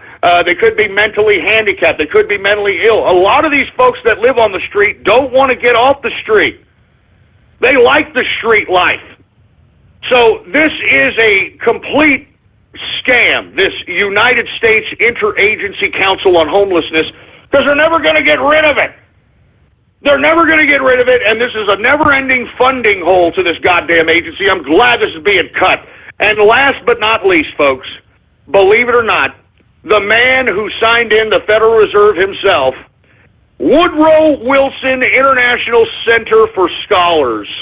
Oh, man, you see, this is where they mold these dumb imbeciles that actually try to give intellectual credence to the lunacy that they're putting off as policy, okay? And look what it tries to claim it is. It's a nonpartisan think tank based in Washington, D.C. that conducts and promotes research on a national and world affairs. Cut the funding for Woodrow Wilson's International Center for Scholars. Cut it out and cut it all! I'm telling you, those are the 19 independent agencies that are going to have their funding cut in 2018. Now, this is just a proposal, folks. We have to make sure that the Congress okays this, and that's why I went through each and every one of these damn agencies, because they need to be cut out. These are cancer. They have done nothing but perpetuated the current hysteria, the current race hustling, division, separation, divide and conquer that the leftists have implemented on our society. This is being cut because they, and when I mean they, I'm talking the leftists, are not going to use our tax dollars to try to suppress us. They're not going to use our tax dollars to try to pervert us. They're not going to use our tax dollars to try to use subversion on us. We're not going to let it happen, and thank God Donald Trump is out here kicking ass, taking names, and saying, you know what, we're just going to cut funding. See you later there, Big Bird. See you later there, National Endowment for the Arts. See you later, huh? How do you like that? Anyway, folks, hopefully you got a little bit of an idea of what is being cut. Any of these leftists that try to sit here and give you the sob story, I just told you none of that crap is really worth continuously funding. None of it has any kind of pertinence to the progression of America as a whole. They're just money pits, for a lack of a better term, money pits. Now, let me continue going on with the broadcast here, okay? I want to talk a little bit about fake war hero John McCain. Did you all hear what this son of a bitch did on the Senate floor, for Christ's sake? Now, for you folks that are unaware why this happened, let me give you some background here. John McCain, for whatever reason, is a maniac and wants to see people die, and wants to, anytime there's any kind of conflict, he wants war. I mean, you know, he wanted war in Syria. He wanted war in Libya. You know, he wanted to shoot down Russian planes in Syria. He wants war with Russia. He wants war with Iran. He wants war with anybody. He is a maniac. And what the people in Arizona, and with all due respect, if you listen to me from Arizona, I'm not talking about you. I'm talking about the other assholes. But let me tell you something. You people in Arizona, it's obvious that the nuclear testing that they did in your state is affecting your head. Because why you keep electing this stupid traitor, this anti-American piece of crap, John McCain, is beyond me. I mean, this man is a traitor! He should be arrested as far as I'm concerned. Now, what John McCain tried to do is this. He tried to go, because he is a senior member on a given committee, which basically gives him carte blanche to bypass the committee process and sneak himself onto the Senate floor to pass a bill, actually a treaty, as a matter of fact. And what this asshole, this warmongering idiot tried to do, John McCain tried to pass a treaty that would allow the Ukraine and Montenegro to be a part of NATO. Now, if you understand the NATO charter, if Russia attacks one member of NATO, all the countries that belong to NATO attack Russia. So what John McCain was trying to do, when there was nobody in the Senate except for the person residing over the Senate floor and a few pages, congressional pages, he tried to pass a bill behind everybody's back that would have added Montenegro and Ukraine as part of NATO. and this would have instigated a nuclear conflict with Russia for whatever goddamn reason. Now, Rand Paul, because this man is literally out there, he's a true statesman. From what I understand, Rand Paul is literally out there in Washington anytime that the Congress is in session, and he's there, 15, 18 hours a day. And he was told by one of his aides, from what I understand, and he ran down to the Senate floor to object this particular treaty, and literally John McCain went nuts. John McCain went nuts, so nuts that he blatantly said that Rand Paul, Senator Rand Paul from Kentucky, works for Vladimir Putin. I mean, can you believe this freaking sick maniac? He actually said, all right, he actually said on the Senate floor, he said this. I mean, where's the decorum? He blatantly said that Rand Paul works for Putin because he didn't want to have this maniac slip in this treaty that was going to allow Ukraine and Montenegro to be a part of NATO. And listen, I mean, Russia is already in certain parts of the Ukraine, so based upon this treaty that John McCain was trying to secretly pass underneath everybody's noses, that would have been obviously a first strike on NATO to go in and remove the Russian troops from Crimea, and if they would have done that, that would have been a nuclear confrontation, folks, and that's exactly what these sick maniacs want. Well, that's why I'm saying. That's all I'm saying, folks. I can't believe this fake war hero, all right? I mean, for you people that think that John McCain is a war hero, he is a piece of trash, all right? I mean, he was a stupid, dumb, idiot hotshot as a pilot, all right? I mean, it was because of him, and look, I mean, this is a long time ago, but it was because of him, and him being a hotshot pilot, he literally exploded, planes on a battleship because he was trying to be a goddamn hotshot when he was in the goddamn military. And this is prior to him actually being shot down and captured by the Vietnamese. Okay? Now, why would John McCain think he could be such a hotshot and be able to get away with blowing up, all things on deck because he was being a hotshot on some battleship? Well, because his father was an admiral. All right? His grandfather was an admiral. So this guy is actually, with all due respect to other hardcore military servicemen that have actual courage and don't use nepotism to be able to use and abuse their authority within the context of the military, he was military royalty, okay? And, this guy, he thought he was a hot shot. That's why he got shot down over North Vietnam. And when he got shot down, they knew right away who he was. And according to everybody who has ever been in the Hanoi Hilton with this son of a bitch, this guy just sold out, started singing like a bird, all right? That's why this guy got good treatment. Literally, the guy was singing like a bird. He's a piece of trash. He's a piece of trash. And, the proof is in the pudding, folks. I'm really surprised that no one is taking this story of John McCain's Tokyo Rose broadcast that was unearthed by some researchers who were actually researching a completely different other subject matter relating to the CIA. They went into the National Archives and found this particular clip of John McCain basically selling out his country and being a traitor, okay? And this is the proof. This right here is his Tokyo Rose Vietnam confession. Let me go ahead and tweet it out here. All right, here. Before I do that, let me go ahead and tweet something here, because we need to make sure that everybody knows that John McCain is no war hero. John McCain is a goddamn traitor. John McCain deserves to be in goddamn prison as far as I'm concerned. All right? So we need to spread this around like wildfire All right, John McCain for prison.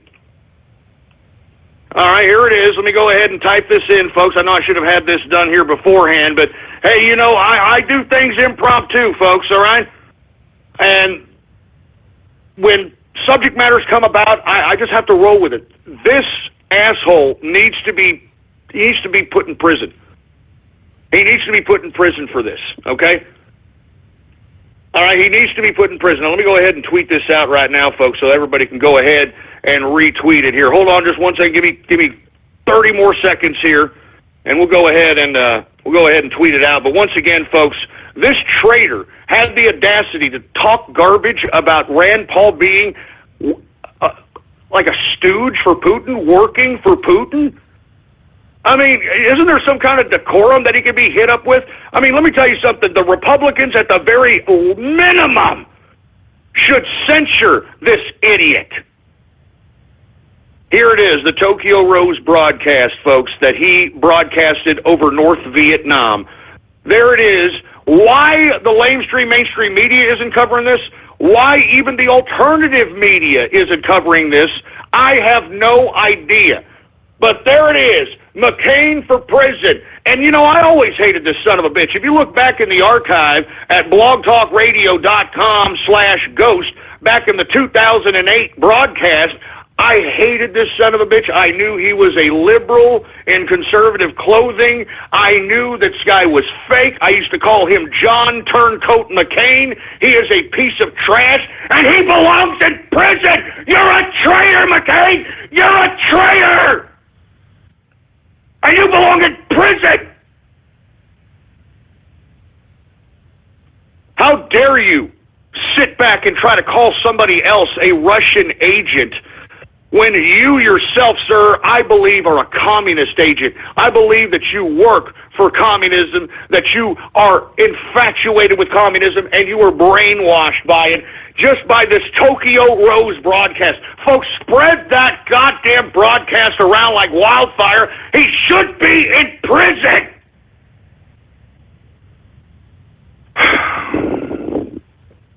He should be in prison, folks. But, you know, no, he's a war hero. You see what John McCain and what he has done?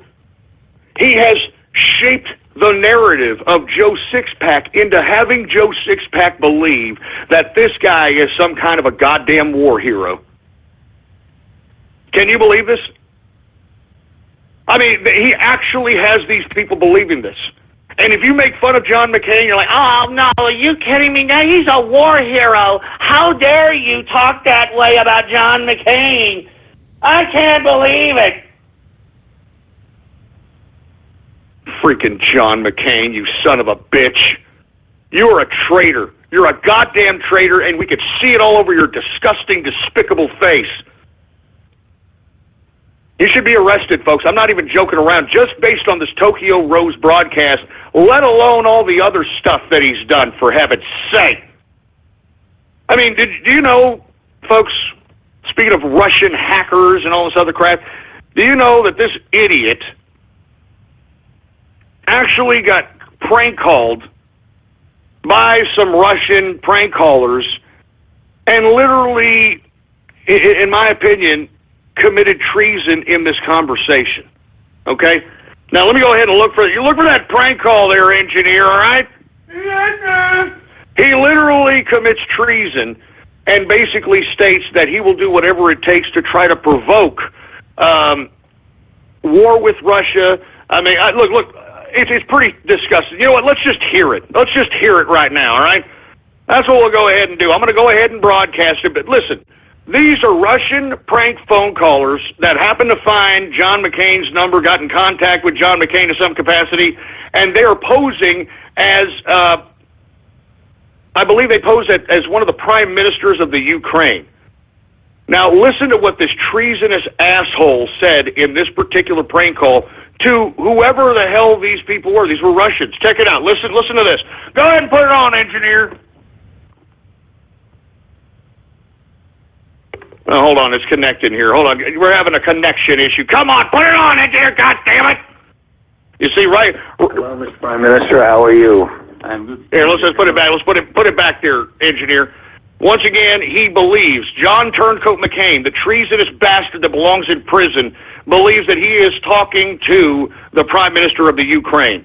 Now remember, he was just on the Senate floor last evening trying to push the treaty that would have made Ukraine a part of NATO and Montenegro a part of NATO, and that would have instigated a nuclear confrontation with Russia. He wants war. Listen to him in this conversation here. Hello, Mr. Prime Minister. How are you? I'm good, thank you. Hello, dear Senator. How are you? Well, I've been reading about the new attacks in the eastern part of your country by Vladimir Putin, and it's not surprising. So that's really sad situation, and you know it's really a hard situation, and that's why I would like to tell you thank you that you support us in so hard time. So it's really helpful for us. Well, I'm putting on a statement today and a letter to the President saying that it's important for us to provide lethal defensive weapons to your country and do it immediately. It is authorized in the legislation we passed last year. You know, now did you hear that? Now did you hear what he just said there? I mean, this guy is admitting that he is trying to make sure that he can instigate a war with Russia, and he thinks he's saying this to the Prime Minister of the Ukraine. He is committing treason as we speak. Continue. Jesus Christ, man. I mean, can we continue on with the freaking the call here? Good God! You see, you know, this just happens a lot here. You know, I'm trying to convey the truth, and you know, I'm unfortunately using YouTube's version of this stupid, dumb, ridiculous call, and of course, YouTube seems to be having a goddamn problem, huh? How convenient! How convenient! I'm telling you, folks, this is not a joke. I mean, these people are trying to do whatever it takes to stop the truth from getting out. They don't want John McCain being looked at as some supposed freaking traitor, which he is. He's a goddamn traitor. Do we got this, engineer? Continue! I'd like to talk to you about sanctions, especially sanctions against Russia. We have also heard that you may be aware of the fact that our country has a very large package of sanctions against the government officials of Russia. We also know that there are similar laws in your country as well. We are disappointed to hear the recent news in the media that the United States want to lift the sanctions.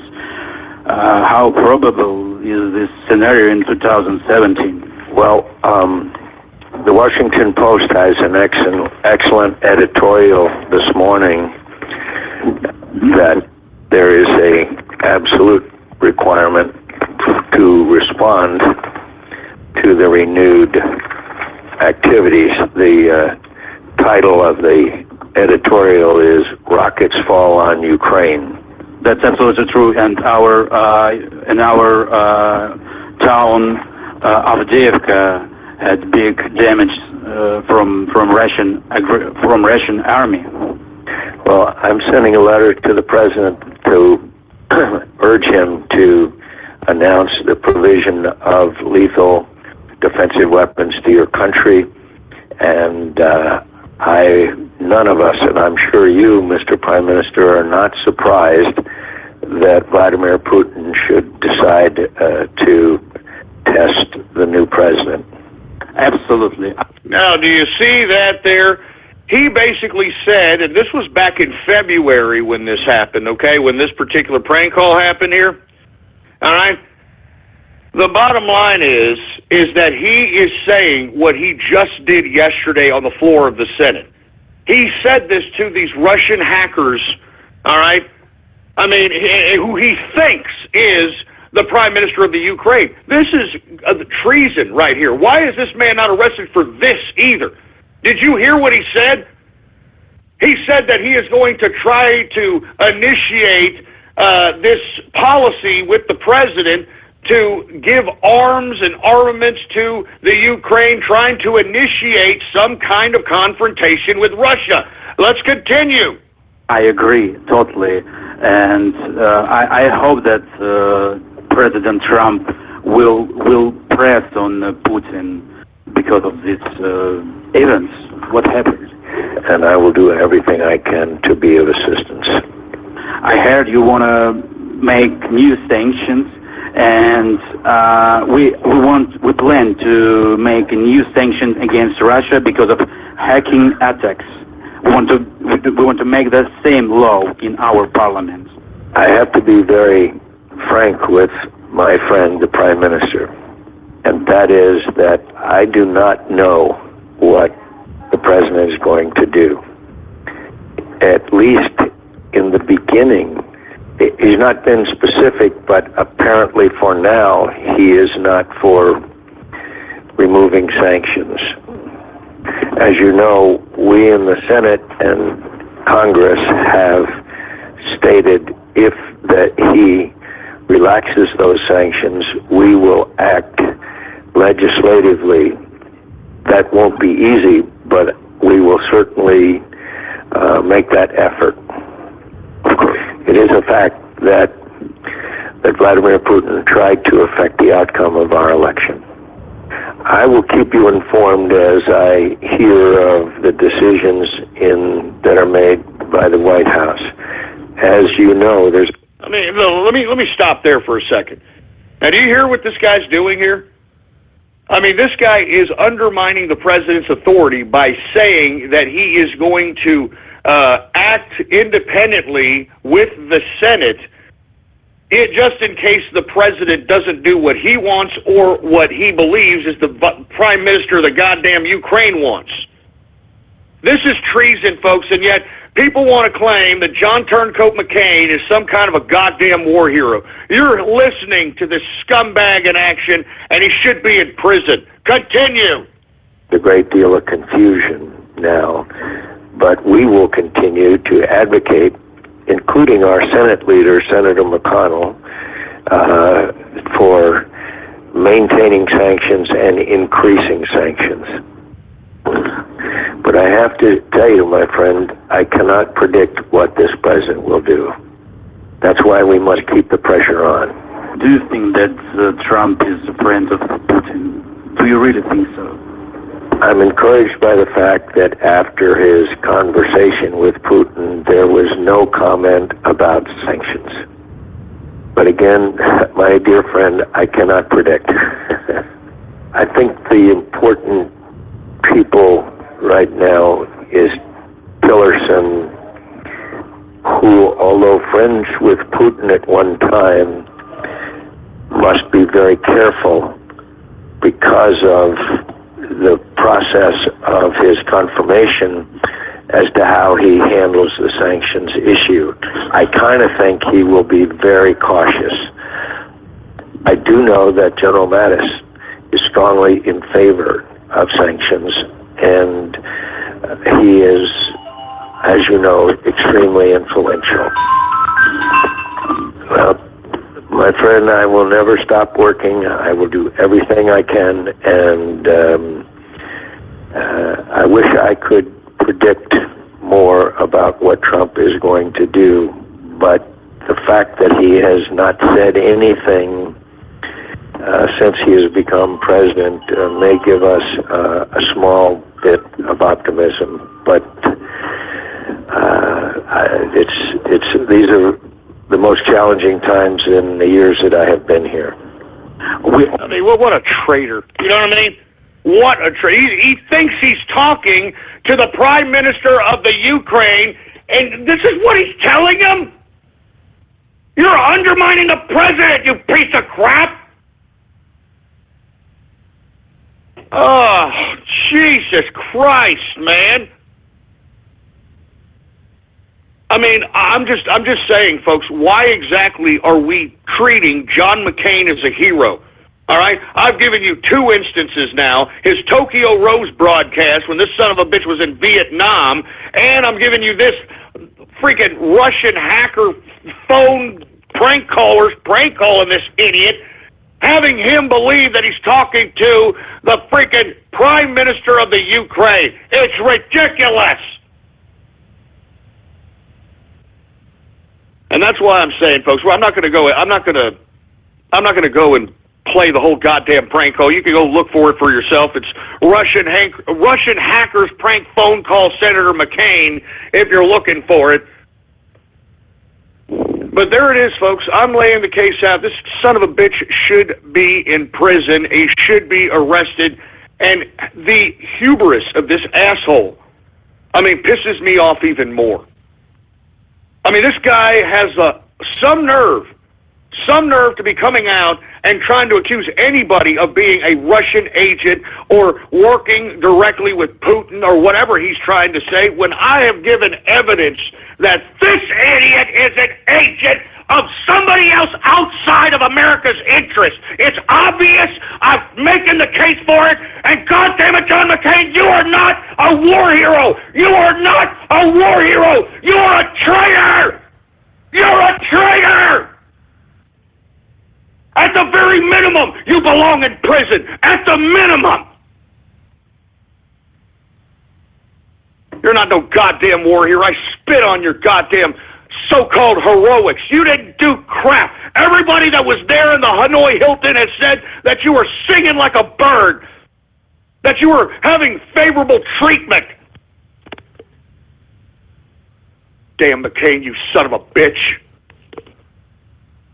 Anyway, folks, look, I've taken too much time on John Turncoat McCain, but this son of a bitch deserves to be in prison just based on the two facts and recordings of the son of a bitch, just based on those recordings. And why? I don't understand. Why isn't the alternative media focusing on this? Why aren't the supposed big-time names within the Trump train, how come they're not focusing on the fact that John Turncoat McCain is a traitor? How come they're not passing around the Tokyo Rose broadcast? How come they're not passing around this idiot being prank called on, huh? He's a traitor, folks. He's not a war hero. He's a goddamn traitor.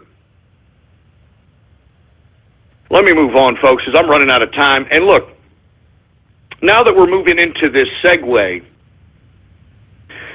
it's getting really dangerous now, politically. Haven't you noticed that, folks? I mean, you could be attacked wearing a MAGA hat, a Make America Great Again hat. You could be attacked for wearing a Trump shirt now. And now, who has kind of made that okay to do? Who kind of put it in the heads of people that are hyper-sensationalized and probably have a few screws loose? Who desensitized these calls for violence against the president? The Hollywood industry, the lamestream mainstream media, the bureaucrats, the globalists. Do you understand? And case in point, folks, we talked a little bit about Snoop Dogg making some kind of video in which he depicts himself shooting what looks like a replica or somebody made to look like Donald Trump in a clown suit, basically emulating assassinating Donald Trump. I mean, they're all out calling for it at this point. You know, they're all out calling for it, man. I mean, I told you nothing is going to come good of this. Nothing is going to come good of this at all. And, I mean, they're testing our patience. I'll be honest with you, folks. All right? I mean, we're trying to be as nonviolent as we possibly can. But, I mean, the more and more these people push, I think that we have no choice but to react. All right?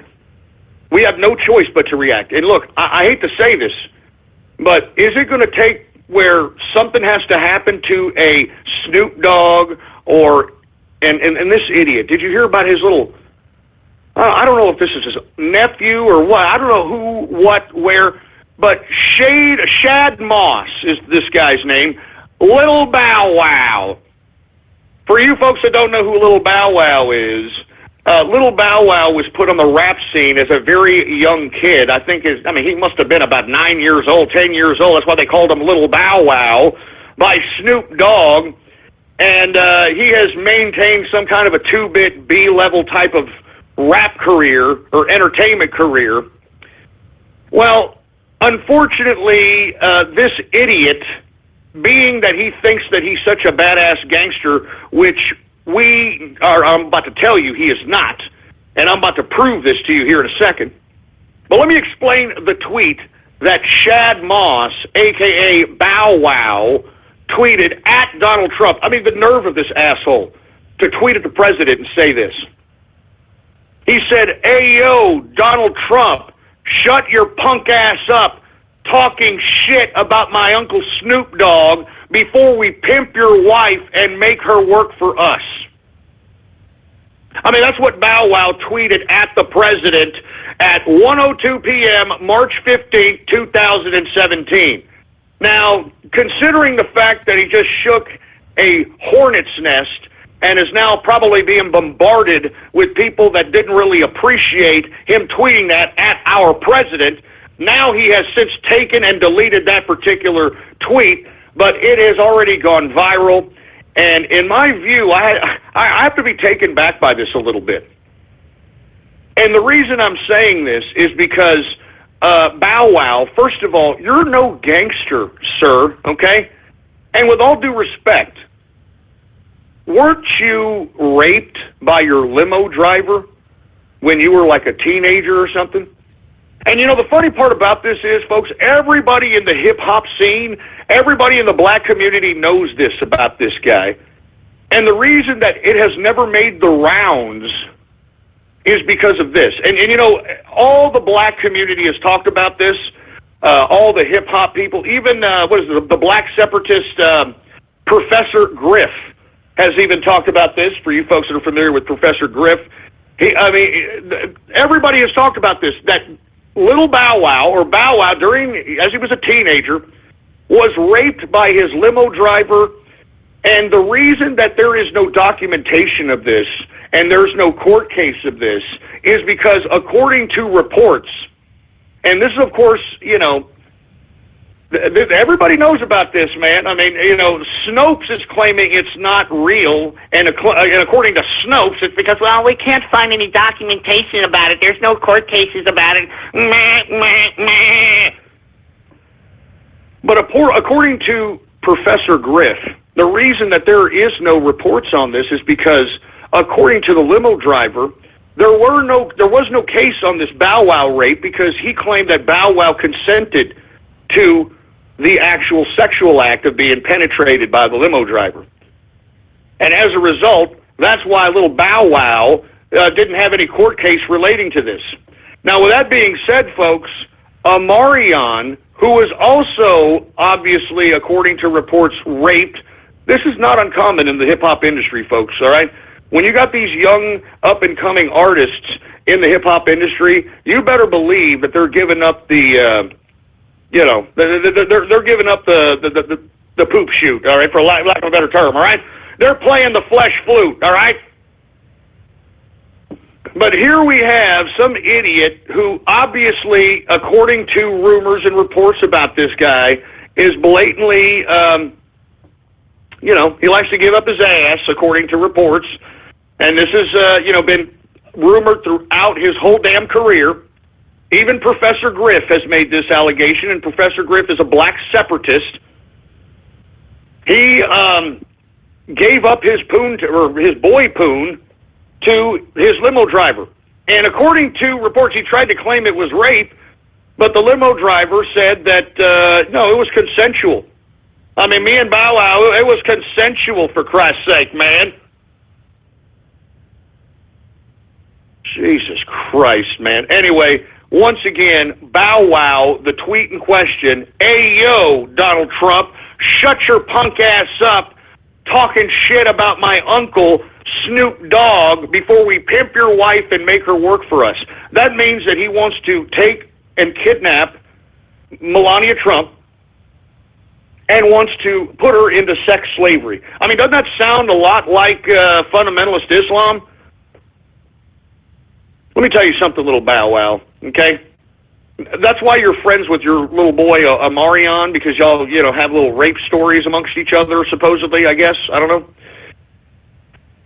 You think that you're a gangster, and you think that you're untouchable, and you think that you're so disconnected, little Bow Wow, that you think that this is an entertainment game, and that you can interface yourself with politics without any kind of recourse. Let me tell you something. Snoop, Bow Wow, and all these people that are calling for the death of my president, I'm calling for your death. How you like that? I'm calling for your deaths. You're going to sit here and try to disrespect my president by saying that you're going to threaten this man and you're going to kidnap his wife and put her into sex slavery, and you think that you can get away with that. Well, I've got a 187 shout-out going out to Shad Moss, a.k.a. Bow Wow. I've got a 187 shout-out going out to Snoop Dogg, all right? And let me tell you something. Any rapper out there that has some kind of mixtape, that's got some kind of album that they want to promote, there's your opportunity right there. Little Bow Wow and Snoop Dogg. There's your opportunity. Take a shot at it. All right? Take a goddamn shot at it, for Christ's sake. I mean, I'm not joking around.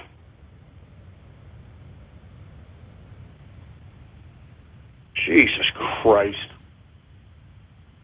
We are now in the third and final hour of the True Capitalist Radio broadcast. And, folks, I am your host, the man they call Ghost. And once again, folks, I want to thank you very much for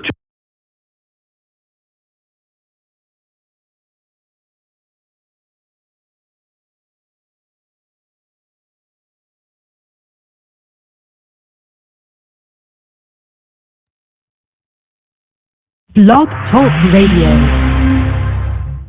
Welcome to Blog Talk Radio. Please hold and you will be able to listen to the show. With you, man. I mean, I don't have enough time to breathe here. But we are going to continue putting content on there. Once again, type in your browser. Our new media project is ghost.report. All right, ghost.report is the address to our media project. And before we get into anything else, please follow me on Twitter and Gab, folks. Twitter and Gab.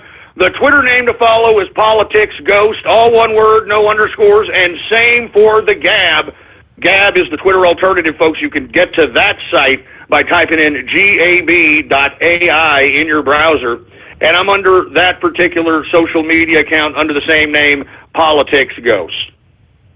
Anyway, look, the bottom line is I feel that it's open season at this point now on anyone who is going to threaten our president's life.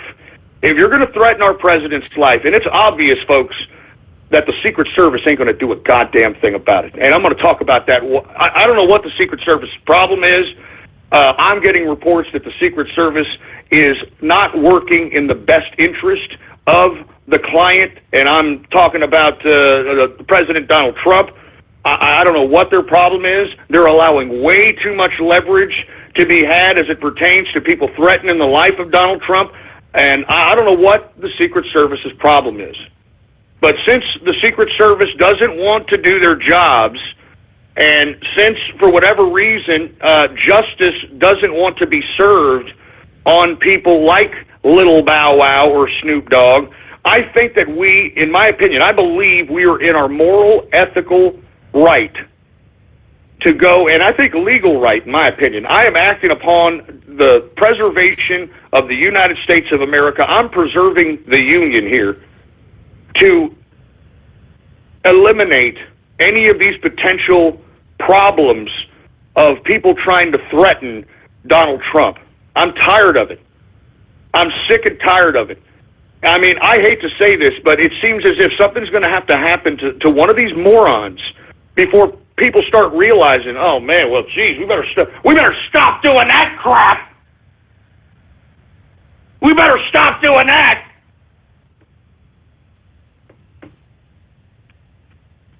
Jesus Christ, man. I'm telling you this right now. If you want to make a name for yourself in the rap industry, Bow Wow, Snoop Dogg, take your shot at your success, okay? take a shot at success. Your success is calling for you. All right? And let me tell you something right now.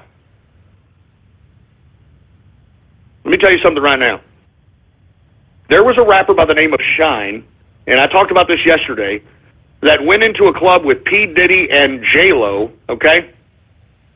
And he went in, and somebody, I don't know, stepped on his shoe or something. I don't know. He was an 18-year-old punk kid, all right? A thug, though, but the punk kid.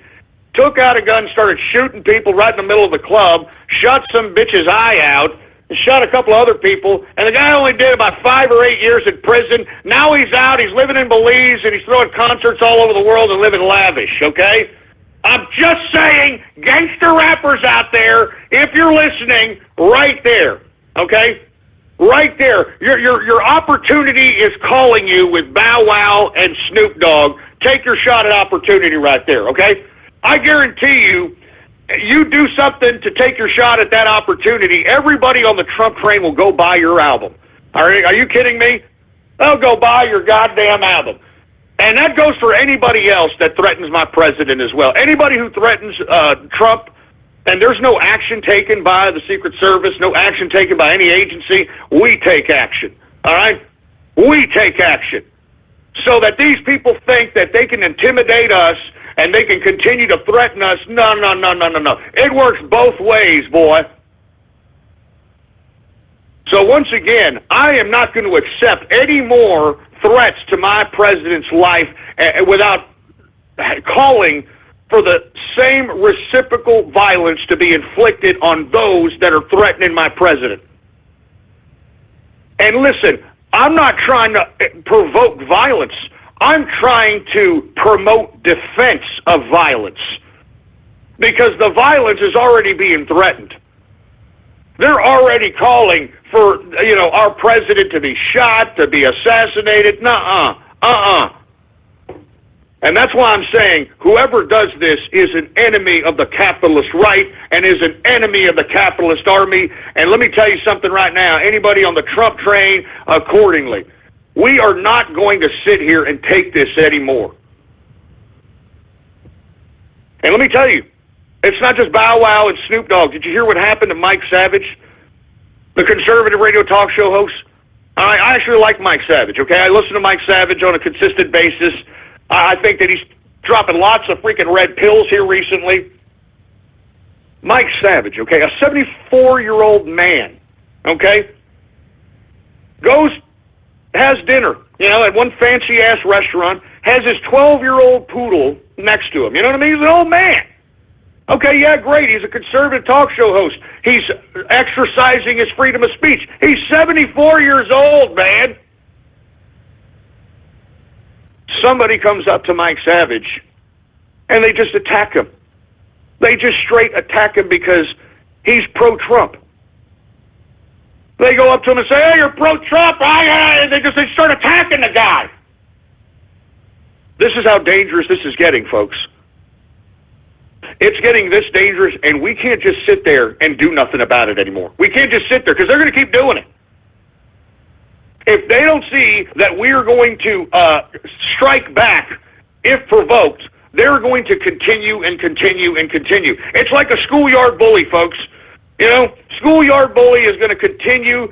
If you show the most weakness, the bully's going to go after you. They're going to keep slapping you. They're going to keep taking your money. They're going to keep beating you up until you take a rock that you find on the floor and smash that bully's head in. Smash that bully's head in and make sure that he never forgets what he did. And that's the only way you're going to stop a bully. And not only are you going to stop a bully, you're going to stop every other bully that wants to take the place of that bully. So listen to me. I am not trying to advocate violence, but look at this. I mean, Bow Wow, Snoop Dogg, they attack Mike Savage, for Christ's sake. I mean, they attacked his dog, too. They attacked his dog.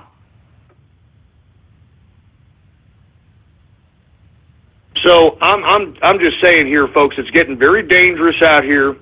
And we need to start protecting our own. We need to start protecting those on the capitalist right.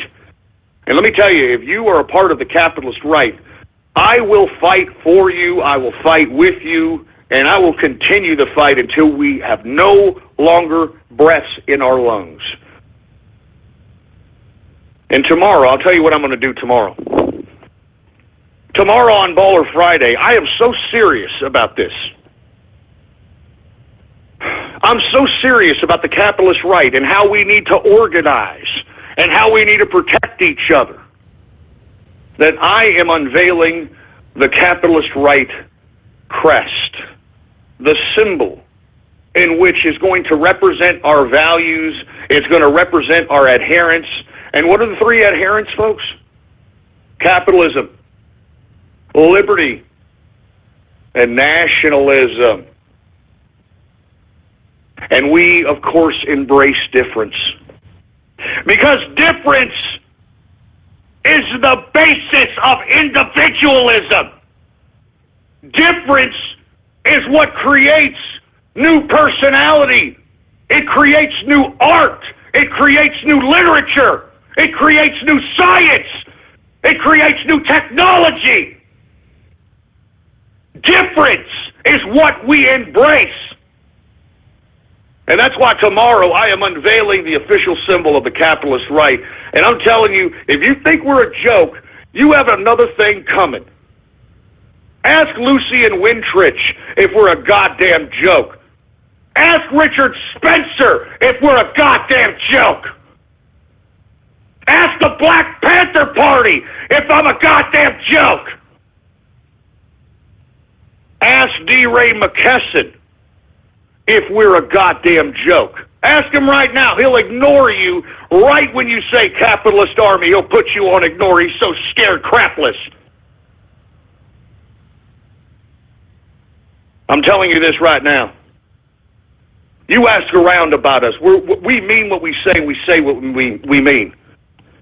And all you've got to do to be a part of us is just believe in the adherence that we believe in. There's nothing else other than capitalism, liberty, and nationalism. And the reason that we need the variant of nationalism is because this is the final fight before this evil globalist specter that has always been on the world actually implements itself on us as humanity throughout the globe. Our last fight against this disgusting, despicable bureaucratic apparatus is before us. And much like the Civil War of the United States, when it was Federalists, the Unionists, does that make sense? You see, that word union comes along every time you try to consolidate power. Haven't you noticed that? Union versus the states' rights in the American Civil War? Well, guess what? It's the globalists. Who are the globalists?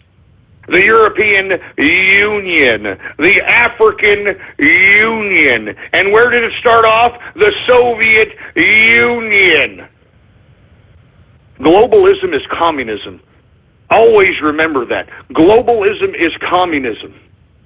And that's why nationalism is fighting global unionism. And this is our last fight. If we fail, we are enslaved by the bureaucratic international system of globalism. And that's why we can't just sit back and hope everything's going to change. We, as capitalists, have to go out and we have to make things happen. We've got to make things happen. I mean, I'm telling you this, folks. I am very, very close to the administration. I don't want to express how close I am or who I am, but I'm very close to the administration. I don't think it's a coincidence that all these things that I said that Trump should do, he is doing now. I think that you need to realize that I've always been very close to the administration. I mean, let's just take one instance in particular. Do y'all remember Fred Williamson? Don't remember that? They call him boss. He's the boss.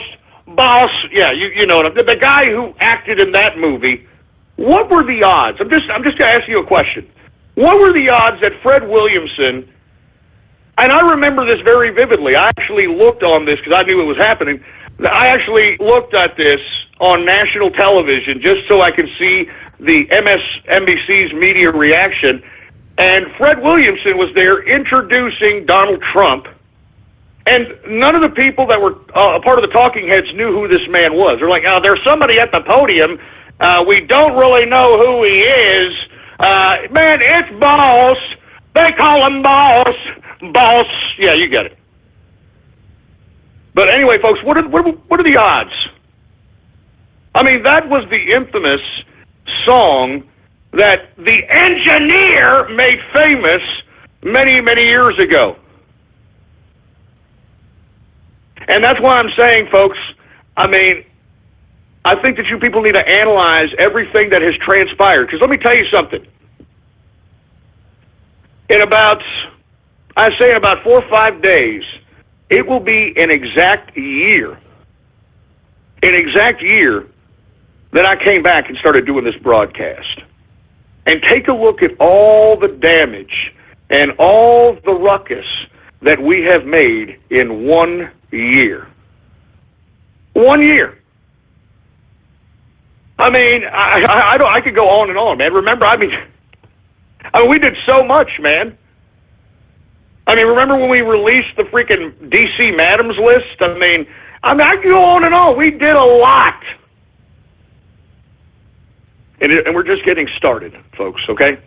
We're just getting started. It's only just begun! So anyway, I'm getting ahead of myself. I'm losing track of time here. My apologies, folks. But once again, we have to act.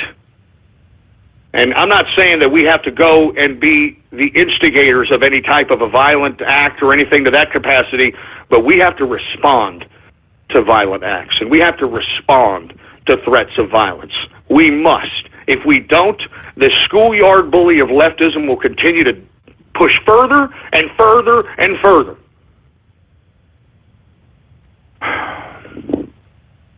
Speaking of anti-American trash, did you see McDonald's Corp's tweet? Huh? Did y'all see that? And people were kind of perplexed, like, whoa, wait a minute, why is McDonald's tweeting this crap? Well, folks, I mean, I knew right away when I saw that tweet, and let me tell you, this tweet went viral a little bit here. Let me go ahead and retweet this. The reason that McDonald's Corp, under their Twitter account, tweeted the following: real Donald Trump, you are actually a disgusting excuse of a president, and we would love to have Barack Obama back. Also, you have tiny hands. I mean, can you believe that somebody actually tweeted this from the McDonald's Corporation? Well, guess who I believe did, because guess who's the global marketing officer of McDonald's? It's Robert Gibbs, folks. Robert Gibbs, of course, was the press secretary in the beginning of the first tenure of Barack Obama. Robert Gibbs is the global marketing chief officer, all right, out there at McDonald's. So, you know, if you want my opinion why this particular tweet got leaked out, because this guy probably thought he was on his personal account. And you know how these leftists are, man. They have all kinds of sock accounts, and they're just like trolls. They're just like trolls. They tweet at you, try to piss you off. This is what they do. And this moron, in my opinion, Robert Gibbs, didn't know that he was on his McDonald's Corp account, because he should be in charge of this thing, given the fact that he's the global marketing officer at McDonald's. And lo and behold, he tweets this out and deletes it really fast, thinking that everything is going to be okay. Well, let me tell you something, folks. I'm calling on right now a boycott for McDonald's. We need to start practicing true political capitalism. That's what the capitalist right is all about. Where you spend your money is a political statement. And don't spend it at McDonald's. I mean, if they want to be anti-American trash like Starcucks, well, then the hell with these pieces of crap. Let them suffer. Let them burn. Don't spend your money with these pieces of trash if this is how they think. Do not spend your dollars with these pieces of trash and watch them suffer just like Starcucks. Do you understand? This is the kind of power the capitalist right can truly have, folks. If we are all unified and agree that, yeah, none of the capitalist right is going to spend a dime at Starbucks. None of the capitalist right is going to spend a dime at McDonald's. Do you understand how much impact that we would have? I mean, everybody would be crawling, and I'm talking corporations. They would be crawling on their knees, begging us. On their knees. So I'm calling on an absolute boycott for McDonald's. And let me tell you, for all you other burger joints out there, it's time for you to start getting a little bit patriotic and capitalizing off this and making a marketing campaign to basically pounce on McDonald's during this bad PR time period. All right? Once again, folks, I said this morning, Robert Gibbs, the ex-press secretary to Barack Obama, is the chief marketing officer at McDonald's. So it makes sense why McDonald's tweeted this, huh? And somebody's trying to say, oh, the account was hacked. Oh, is that it? He's pulling an Anthony Weiner now? Is that what he's doing? Oh, there we go. Oh, the account's hacked. It was hacked. It wasn't my fault. Get out of here. Get out of here. It was hacked. Shove it up your ass. It was hacked. If it was hacked, it would have said something more ridiculous. Get out of here. I'm telling you, McDonald's is an anti-American company. Thank you very much there, TC Capitalists. Let me go ahead and retweet that. I mean, this is what we need to tell these people. I just look at this. TC Capitalists, anti-American companies don't deserve my business. Anti-American companies don't deserve my business, and they don't deserve any of our business, folks. Any of us on the capitalist right. They don't deserve one dime from us. Anyway, folks, boycott McDonald's since these idiots want to sit here and, tweet out such anti-American trash and then delete it and not stand by it. All right? Anyway, let me talk a little bit about the Secret Service. Are you folks, this is why I'm talking about the Secret Service. I know I'm going off keister here. I'm kind of bumble around subjects, but let's go back to the Secret Service a little bit. And the reason that I was saying that we need to be proactive in protecting our president, because the Secret Service, in my view, doesn't care about this president. I don't think that they are properly taking care of this client, and the proof is in this story I'm about to say here. Secret Service agents under investigation after taking selfies with Trump's sleeping grandson? I'm not kidding around. This is a real story. These are the people who are protecting our president. These are the people that are protecting our president. So let me tell you that one more again if you have a hard time just hearing what I just said to you. Secret Service agents under investigation for taking selfies with Trump's sleeping grandson. I mean, this is just unbelievable. I just can't believe that. And this is who's protecting our president. This is who's protecting our president. That's why I'm saying, folks, anybody who threatens our president, we've got to do something about it. Anybody who threatens our president, we have to do something about it. We can't sit on our thumbs anymore. There's a war going on, and the battle is right outside your door. I mean, can you believe this? I mean, what happened to Secret Service agents? I mean, it's like the institutions of American government are withering away into complete and utter banana republicanism, man. Like some third world country in Africa or some crap. I mean, I don't even know what to say about this story, folks. I'm not even joking around. And I know people are like, no, that's not a real story. Are you kidding? No, I am not kidding, folks.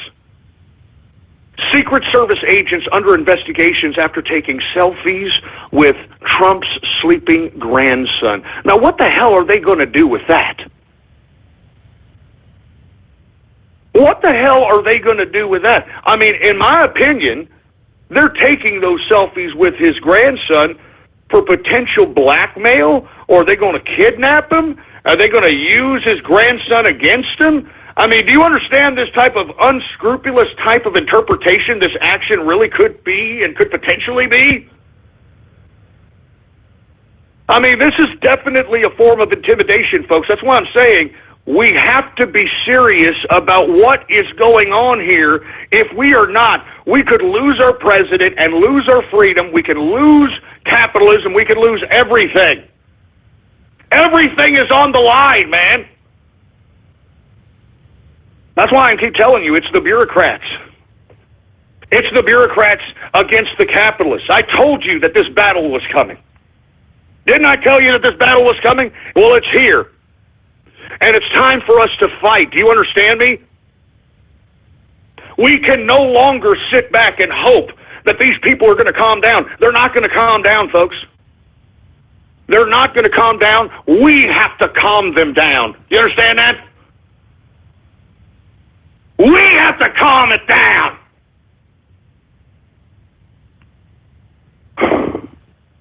Because look at the people protecting our president. Taking selfies with his grandson. I mean, what that's intimidation, folks. That's intimidation. And our president doesn't deserve to be intimidated. He's trying to make America great again, man. Are you listening? Are you people listening? This is not a game, man. This is not a game. I mean, Roger Stone got almost assassinated yesterday when somebody tried to hit him with a hit-and-run accident. He's already been poisoned by polonium-210. This is real cloak and dagger stuff, man. This is real. This is not a joke. People die playing this game, folks. Do you understand me? People die playing this game. Look at Michael Hastings, a liberal reporter who was about to blow the lid on the deep state back in the day, and he conveniently found himself unable to control his own car, and conveniently someone drove it 100 and something miles an hour into a tree to make sure that whatever story Michael Hastings was going to put out didn't get out. What about Andrew Breitbart? Andrew Breitbart was just walking in the middle of the street and then just turned blue and collapsed. And the guy who actually witnessed him die disappeared. The coroner that investigated the autopsy on Andrew Breitbart conveniently died of a heart attack several days after the autopsy. Do you understand? This is serious business, man. This is not some dumb, stupid little, we're making America great again, and just like the stupid, like Obama idiots. I mean, this is serious, folks. I'm not joking around. This is serious business. I cannot stress this anymore. That's why yours truly hasn't been around and been able to chat and been able to talk on Twitter. And I'm doing political operations. I'm doing political operations that could potentially jeopardize my safety.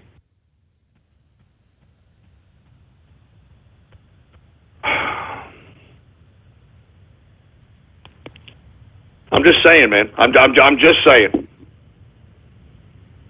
Secret Service agents under investigations for taking selfies with Trump's sleeping grandson.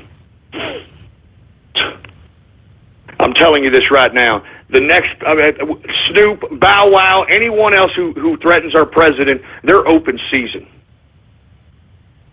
They're open season. And what we need is we need some action. That's all I got to say. Let me move on, folks. We're running out of time. Now, we talked about the Secretary of State, Tillerson, going to Asia, trying to talk with China, Japan, people within the region. Well, he met with Japan and their diplomat. And in a speech, folks, what did I tell you? I'm close to the administration, folks. I mean, wasn't I just talking about potentially trying to open up the doors with North Korea? And instead of trying to be so belligerent with North Korea, try to reestablish the 1994 Joint Framework Agreement. And that's all Kim Jong-un wants. He wants money. And Tillerson, if he can make this happen, and let me tell you, the prognosticator strikes again. Because let me tell you something. Tillerson said in the speech that North Korea, quote, has nothing to fear from the United States. Oh! Who was the one that I've been suggesting this for the past several weeks, that there needs to be some open dialogue with North Korea, and that if we reestablish the 1994 Joint Framework Agreement, that North Korea will be our menace in the region. And we need somebody that is going to be a bigger threat to China. Because, folks, didn't I tell you that China, they've already threatened that they're going to nuke us at least about 2 or 3 times in the past couple of weeks. China. Once China cut the coal exports from North Korea went on their state-run television and just threatened the crap out of China. And you know what China said? They didn't say anything. You understand that? They didn't say anything to North Korea. I'm telling you, China's a paper tiger. And I'm glad Tillerson is opening the door for potential diplomatic relations with North Korea at this point in time. And another thing that he announced, he says he wants a, quote, new approach to North Korea. I mean, if that doesn't mean that he wants to send a diplomat or himself over there to negotiate with Kim Jong-un, then I don't know what that means. I'm telling you, folks, I mean, what did I tell you? I said that the Trump administration was missing a huge opportunity here. I think that if we can reestablish diplomatic relations with North Korea, if we can pay them and tell them, look, we'll continue paying you, we'll give you electricity, don't mess with South Korea, don't mess with Japan, and you know what? There's China over there. They're the ones that stopped your exports of coal and left you here starving to death. Go mess with them! And you know what? I believe Kim Jong-un would do it. I genuinely believe that. You want to know why? He needs money. He needs money. I mean, he can't feed himself based upon his production. I mean, he can't feed himself or his country based upon anything the country produces. And I think that we'd have a bully in the region if we were able to reestablish the 1994 Joint Framework Agreement, and if Tillerson can open up diplomatic relations, which I do believe Kim Jong-un wants. And I think this will scare the crap out of China. I think that you're reestablishing a whole new chessboard within diplomacy and within international relations. And I think that the reason that we have to reestablish the 1994 Joint Framework Agreement with North Korea is an act of containment on China. You know, China's being very belligerent to us, but, you know, if we've got South Korea in our pocket, we've got North Korea in our pocket, we've got Japan in our pocket. I mean, I wouldn't be surprised to see if we see Tillerson go to Vietnam and try to have Vietnam in our pocket. I mean, you've got now, even though Duarte was siding on the side of China, he does not like the South China Sea dispute. It's not going in the Philippines' favor, and now he he is going to, possibly be a partner within this region. So I think this is a very good opportunity for Tillerson to go around the region and literally surround China with containment options of diplomacy and actual obligations within agreements, within treaties, so that if China decides to do anything, the whole goddamn region is going to come down on China and beat the crap out of them. I mean, this is how you frame international relations. This is what people like Zbigniew Brzezinski and Henry Kissinger, this is what they think about. I think about it as well. That's why I am giving my advice. And let me tell you, believe me when I say that this administration is taking my advice. I mean, I couldn't believe it. Tillerson, all right? I mean, he comes out and says that North Korea has nothing to fear from the U.S. and that we need a new approach to North Korea. Unbelievable. Oh, man, I'm telling you, man. And you know what? Trump just tweeted out about an hour ago that he is going to readjust the health care plan. What did I tell you? We president now! We president now! I'm telling you, folks.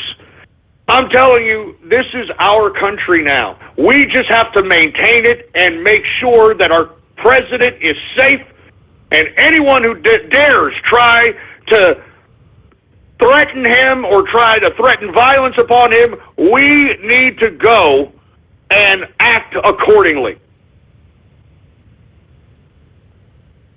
So anyway, once again, I'm at a loss for words, but I'm glad that the president is finally heeding my call and trying to establish diplomatic relations. And I hope that Tillerson can make Kim Jong-un understand, which I believe he can, that look, if we give you this money, don't come out here and don't be belligerent to us.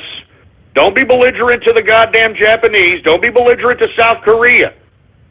All right? Maybe, just maybe, if Tillerson is a pretty decent deal maker, which I believe he is, he could probably open up the diplomatic relations with South Korea and North Korea. I mean, this is diplomacy. This is the grand chessboard. So I'm just saying, folks. I'm just saying. This idiot just wants to be paid. He'll be our damn rabid dog in the region, and I think he's desperate. I think he's very much desperate, and he's willing to go to war. And the reason he's willing to go to war, folks, is because the single easiest organization for any society is for war. I mean, just take a look at the historical context of humanity itself. War after war after war after war. It's the premier social organization is for war. And that is the last line of defense for every head of state. When they're about to lose control of their authority, they're going to look for war to reestablish the glue and the yoke of nationalism. That's what I'm saying. Anyway, folks, once again, Secretary of State Tillerson tells North Korea that they have nothing to fear from the U.S. and calls for a new approach to North Korea. I mean, it's eerie, isn't it, folks? It's eerie. Anyway, let me go ahead, all right? Let me go ahead and continue, shall we? Now, we've got Turkey. Now, what did I tell you about Turkey, huh? Now, folks, back in July of 2016, Turkey had a fake coup on itself.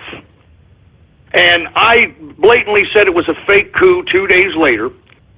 And I said that this idiot is in conjunction with Putin, as well as with Obama, folks. Remember, Erdogan had visited the White House. Obama had visited Erdogan more than any other head of state during Barack Obama's tenure.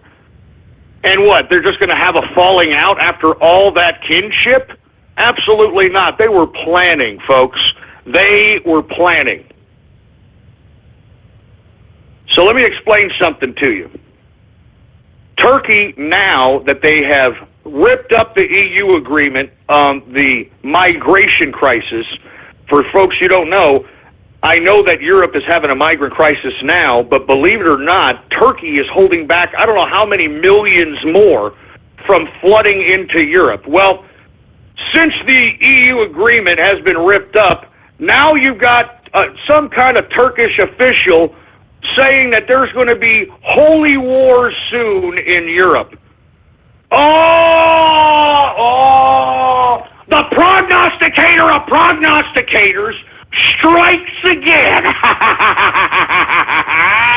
The prognosticator of prognosticators strikes again. What did I tell you about Turkey? I told you that Turkey's Erdogan has ambitions to re-establish the Ottoman Empire. And I said right after that fake coup that he was going to go into northern Iraq, which he did. I said right after that fake coup he was going to go right into Syria, which he has done. And he's continuing to expand his military operations onward. I said this was going to happen, folks, and now all this negotiating that EU tried to do with Turkey, they tried to bring Turkey into the EU, they tried to bring Turkey into NATO. I mean, they tried to make this a legitimate, established, Islamic-friendly country, and take a look at what happened. Take a look at what happened. Now that they have pretty much all of Europe literally under this migrant crisis pressure, they are now going to continue to spread and just flood these goddamn migrants in, and they're going to invade. I'm telling you, Europe is gone now. If I were you people in Europe, I would get armed, and I would get armed quick, okay? Because I'm telling you, there's going to be millions upon millions of migrants being flooded in at any time. More than you have already seen. And on top of which, folks, it's obvious through the rhetoric that Turkey is saying that they are trying to instigate these migrants as a de facto invasion. They're going to put these migrants in, and the ones that are already in, and they're going to start detonating themselves, and they're going to start causing terrorism and havoc. That's what they're talking about when they say holy wars will soon begin in Europe. Holy wars will soon begin in Europe.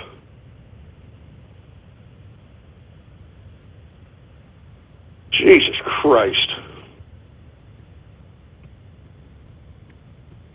Oh my God. Anyway, folks, I feel sorry for the peeps out there in Europe, man, but this is it. And so it begins, the holy wars of Europe. And you see, Barack Obama was trying to bring these people into America as well, folks. You understand? The globalists are utilizing Islam as muscle so that they can assert their globalist bureaucratic takeover of the world. Because you see, right now, what are people doing in Europe? They're begging somebody, please help us.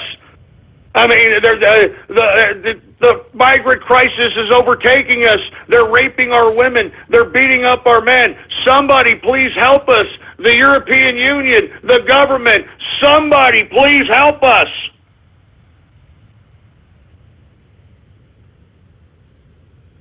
I mean, it's over. Once again, folks, Turkey, they're calling on holy wars soon to begin in Europe. So, I mean, this is very, very scary times right now, folks. I'm not even going to be beating around the bush about it. But that's why we got to keep fighting.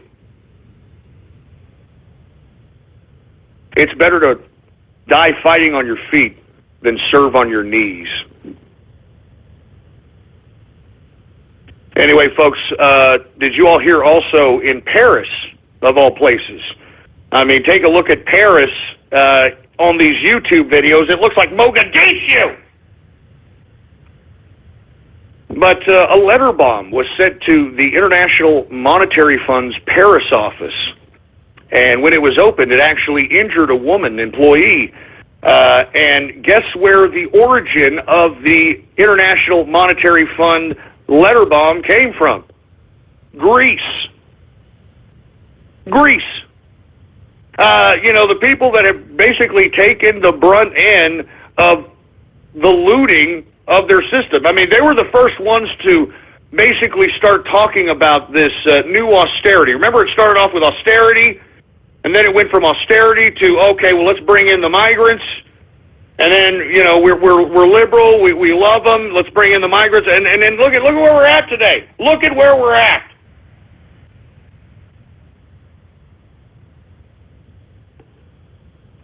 Anyway. Jesus Christ. I'm telling you, I mean, this is just more and more, more and more. But hey, I don't know what the hell to say. I don't like the International Monetary Fund, folks. It's comprised of nothing more than a bunch of international billionaires that are trying to utilize socialist communist tactics to suppress third world nations. What the International Monetary Fund does is basically force nations into taking on tremendous amounts of debt because they are lending the nation whatever monies that the nation wants.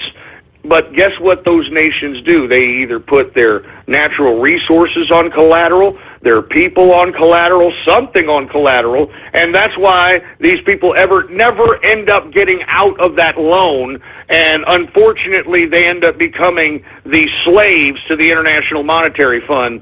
I mean, this is basic economic terrorism at its finest at the IMF. Anyway, folks, last but not least, have you heard about this new trend now of women that are becoming born-again virgins? I mean, what? I mean, wait a minute, broad. Whoa. Born-again virgins? Look, ladies, you can't have a clitoris, with all due respect, that hangs down below your knees and then claim to be a virgin, okay?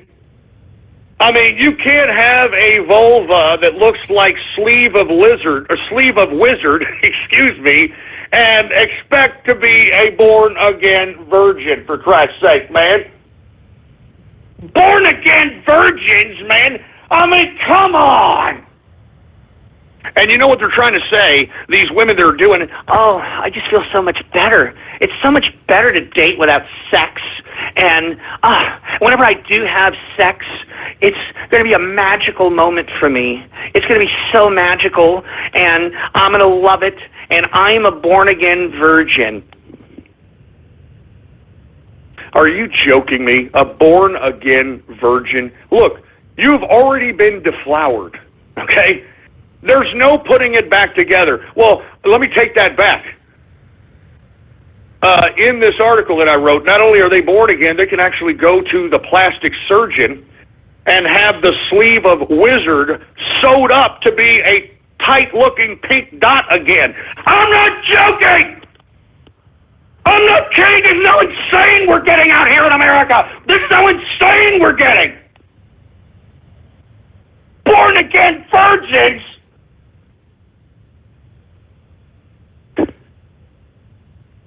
Yeah, somebody in your circle is like, yeah, that's sad. Sluts that want to reform, but it's too late. That's right, sluts. It's too late. It's too late.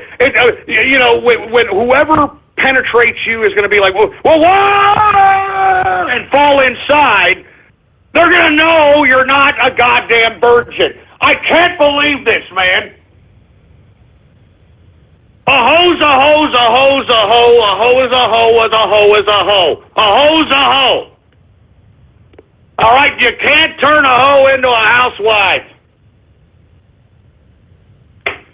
I mean, yeah, Mark Montag just said on Twitter, you can't undig a hole. I mean, you can't undig a goddamn hole. Oh, Jesus Christ, man. I'm born-again virgins. Are you joking, broads? Man, like, y'all couldn't get any more ridiculous with this crap. Good God. Anyway, folks, let's continue on, all right? As a matter of fact, I don't want to continue on with born-again virgins. Let's just move on, all right? Let's just move on. We got about 9 minutes left. Let's go ahead and get to some. How about some small segment of Radio Graffiti? That's right, folks. Radio Graffiti, the part of the broadcast where the spectators become a part of the spectacle. All you've got to do is give me a call right now at 516-453-9903. And when I call on your area code, you've got exactly 3 to 4 seconds to say whatever it is that's on your mind. That's why we call this Radio Graffiti, all right? And by the way, hey, engineer, do we got any Radio Graffiti calls to be had? All right, well, let's go ahead and get to some Radio Graffiti calls right now. All right, who do we got? How about 352 Radio Graffiti? And all you assholes that say that I'm The baby booming train. Hey, it's the truth. Baby booming, baby booming, baby booming, baby booming, baby booming. Woo! Woo! Baby booming, baby booming, baby booming, baby booming, baby booming. Woo! Woo! Baby booming, baby booming, baby booming, baby booming, baby booming. Woo! Woo! Oh, jeez. I mean, shut up! Just shut up with that. I'm serious. Just shut your stupid mouth with that crap. 352 Radio Graffiti. We got J-Man Capitalist, Radio Graffiti. There you go. Stealing a ham and cheese sandwich. The only brand I got here is Panda Cheese. Are you kidding me? I hate cheese. Yo, what the hell is that? Just you know what. That goddamn panda! I really think you should eat that sandwich, Ghost. Oh, Christ, no! Get away! God damn Okay, Paul, yeah. You want the sandwich? I'll have it right here.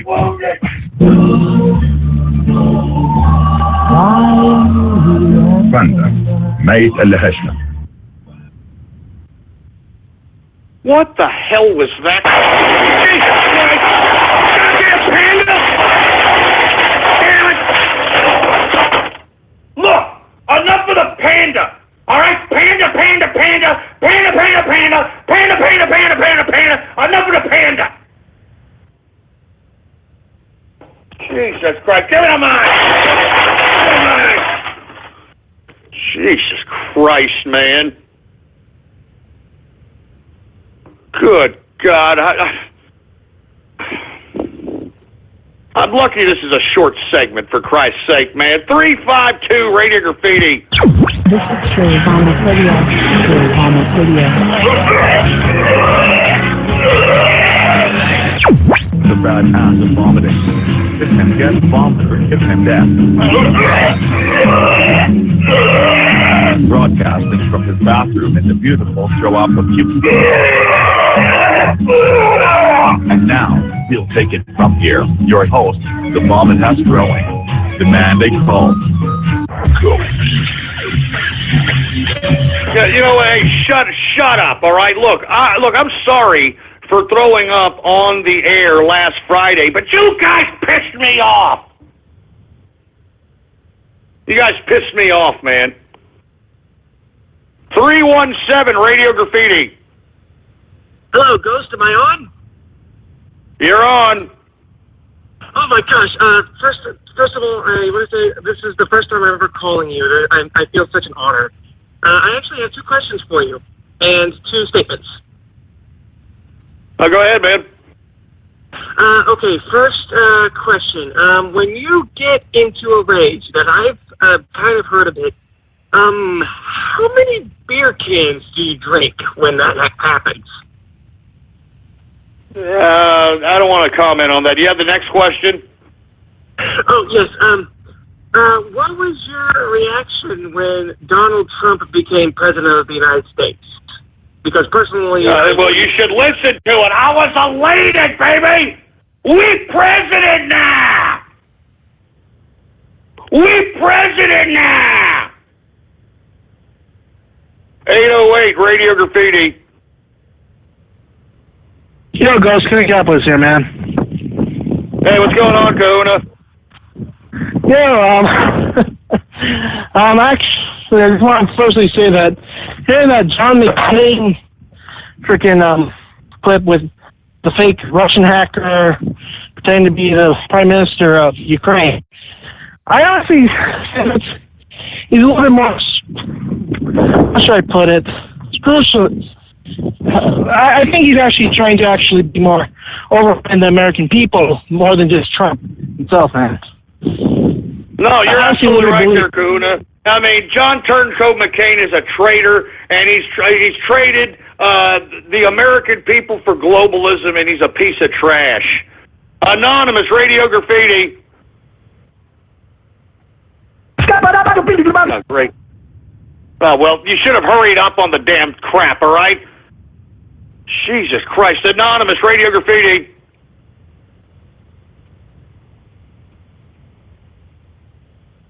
I mean, get the goddamn crap straight, you morons. Anonymous Radio Graffiti. So I'm out of here. Get me out of here, engineer.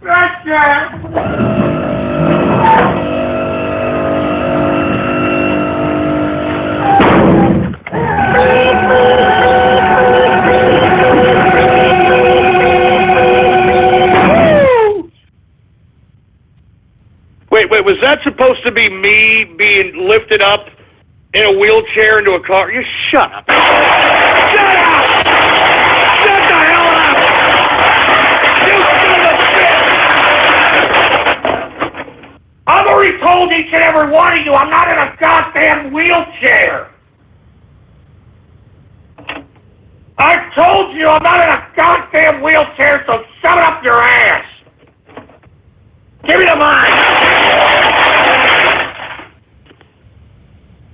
Jesus Christ, man. Anonymous Radio Graffiti. All the crystal gems will always save the day. And if you think we can't, we'll always find a way. That's for the people on this world. No, shut up. Anonymous Radio Graffiti.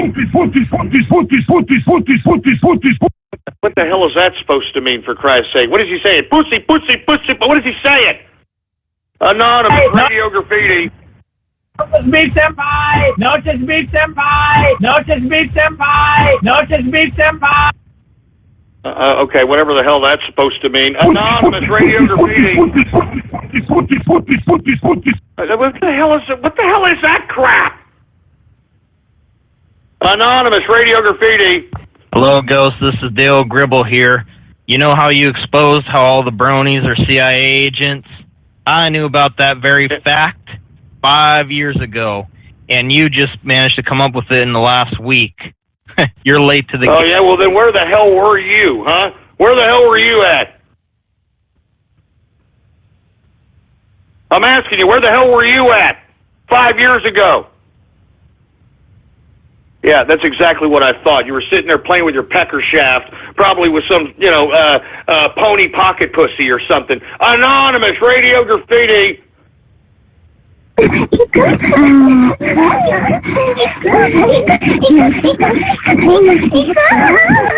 No, shut up. We're not having that. Hey, we've got the Arabian Prince, Radio Graffiti. Yes, Ghost, I have two important announcements to make. I don't know if I have enough time to do that. All right, we'll try to make it quick, man. We got 30 seconds. All right, well, as you can see, we have the poll. They're still attempting to dox us. They said that they got some new inner circle member they're doxing, so I think that they should fuck off. And other information that I have is, I'm getting engaged to a fourth wife today, and she's from Texas, and I'm wondering, can I say her name on the air? Yeah, I guess so. What's the name? Well, I think she told me she was abused by her husband because they just married for monetary purposes. And I think her name was Mrs. Ghost. I'm not sure who that is. No, don't even go there. No, good.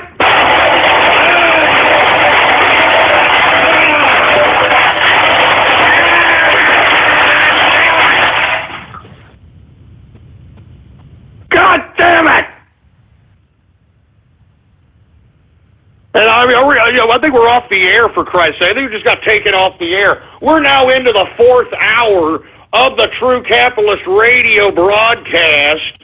And, of course, I am your host, the man they call Ghost. And once again, folks, I want to thank you very much for tuning in with me. To be honest with you, I know that, people are so obsessed, like, oh, I want to cross the inner circle. I mean, this weaponized autism crap. The bottom line is that you people are a bunch of morons, all right? All you're going to do is make my inner circle famous, all right? And that's all there is to it. You people are idiots. You hate them because they hate them, all right? You're just some insignificant loser that isn't going to accomplish nothing in life, but just probably making some level of splice on the show.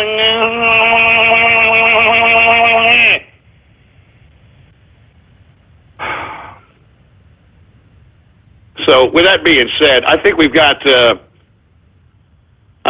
somebody that has something to say. Hey, Tub Guy, is that you? It's Quiddy, but I have some interesting information to share. You were talking about this born again virgin thing being new. This was actually started under the Bush administration with the abstinence-only education policy. I know this for a fact because I was taught it with everyone else. Oh, great. Yeah, thanks, Bush. Yeah, thanks, Bush, for preventing people from getting Bush, huh?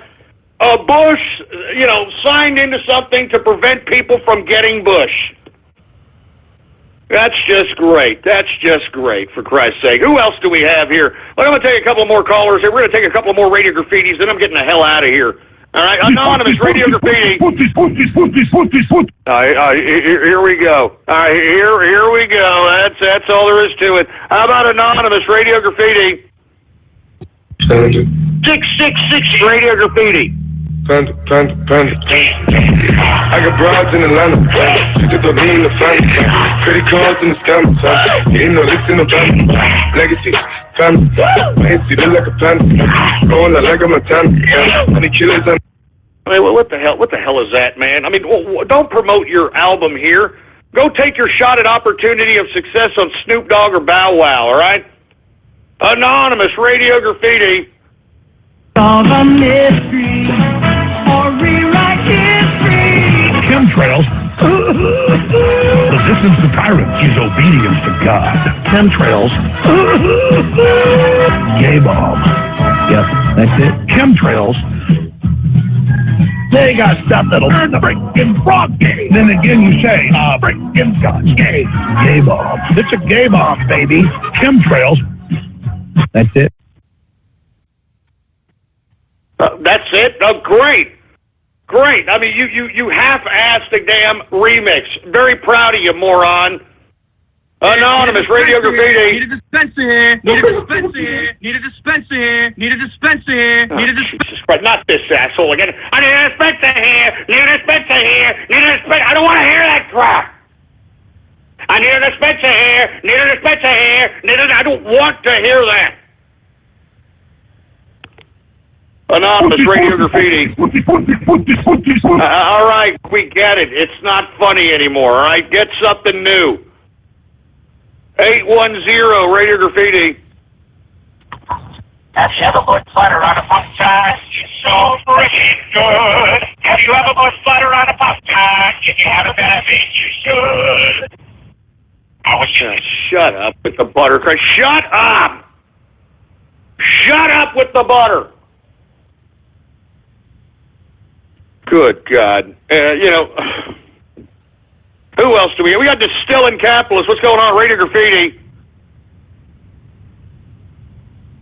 Well, I guess it wasn't Distilling. I don't know who the hell that is. I thought it was Distilling. How about Anonymous Radio Graffiti? Well, we got hell. What the hell?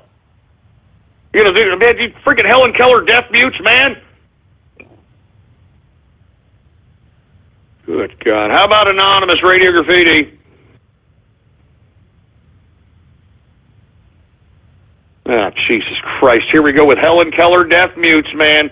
Helen Keller deaf mutes. Hey, Distilling, Radio Graffiti. Hey, man, sorry about that. I've just got a brief message for the Inner Circle leaker. Mate, come back to us once you have something of value. You've got my name. You've got fuck all else. You're fucking pathetic, mate. Yeah, you know, don't even worry about it. Just brush your shoulders off, Distilling. Seriously, man. I mean, let's be honest, okay? I mean, what is doxing anyway? I mean, lest we forget that the DNC leaks dox everybody within the DNC. Do y'all remember when we called John Podesta at his house? Everybody knows where John Podesta lives. Everybody knows where the guy from Comet Pizza lives. Everybody knows where everybody lives. Big deal, okay? Big goddamn deal. I mean, seriously, man. Everybody's doxxed, okay? I mean, holding that over somebody's head doesn't mean jack, all right? Because you know what you're trying to do? You're trying to make other people your personal army because you're an insignificant piece of trash. And, you know, that's just what you people do. That's just all there is to it, you know? And, you know, it's a shame because it's envy is the reason why you're doing this. It's envy. And you know what? That's your fault. That's your problem. You're the loser in life, baby. You're the loser. So keep losing, baby. Us in the inner circle, we're going to keep winning. You understand? We're going to keep winning. You know what I'm saying? As a matter of fact, this Saturday, people have been asking me about these extra last remaining inner circle slots. They're going to be up this Saturday. For sure. Saturday night, all right? And these will be the last, okay? And let me tell you something. You trolls piss me off too much about this whole crap. I will end the broadcast. How you like that? I will end the broadcast for a while if that's the way you want it, man. You know, so y'all can go back and resort to your stupid, pathetically anal lies. And guess what? I'll be chilling with the inner circle. How you like that? How you like a little bit? Even Templeton knows that. How you like that? How do you like a little bit of that? So it's up to you. Y'all guys want to do that? That's your problem. I don't care. We'll see what happens. We'll see what happens. I don't really give a crap. All right, I'm not broadcasting for the idiots that are out here that are, you know, autistic morons that believe that this is like some kind of, how do you get the doctor? I'll tell you something. I'll tell you what right now. I'll give $500 cash to whoever's leaking this information. All right? I'm not joking around. $500 cash on the head and the info on people that are leaking information on the inner circle. All right? $500 cash, baby. All right? And that's American dollars sent to you. All right? $500. So whoever's leaking it, if you think you've got friends, I'm about to buy them, baby. All right? I'm about to buy them. And let me tell you something. I'm not getting this information just because I'm going to go and do some troll activity. I think people within the inner circle are going to pursue legal action on your ass. All right? So once again, $500 to the leaker asshole in the inner circle, and I'm not even joking. I'm putting bounties on people's heads now. All right? I'm putting bounties on your ass. I'll tell you what, I'll even make it $750 if you troll this idiot off the internet and you put it on some kind of YouTube or some kind of platform and you prove to me that this moron is off the internet for good. I'm talking full out troll, terrorist, cyber vermin attack at this idiot. All right? I'm not joking around anymore. You idiots want to play games? I can play games too. $500 for this idiot or $750 for the idiot that takes this asshole off the internet.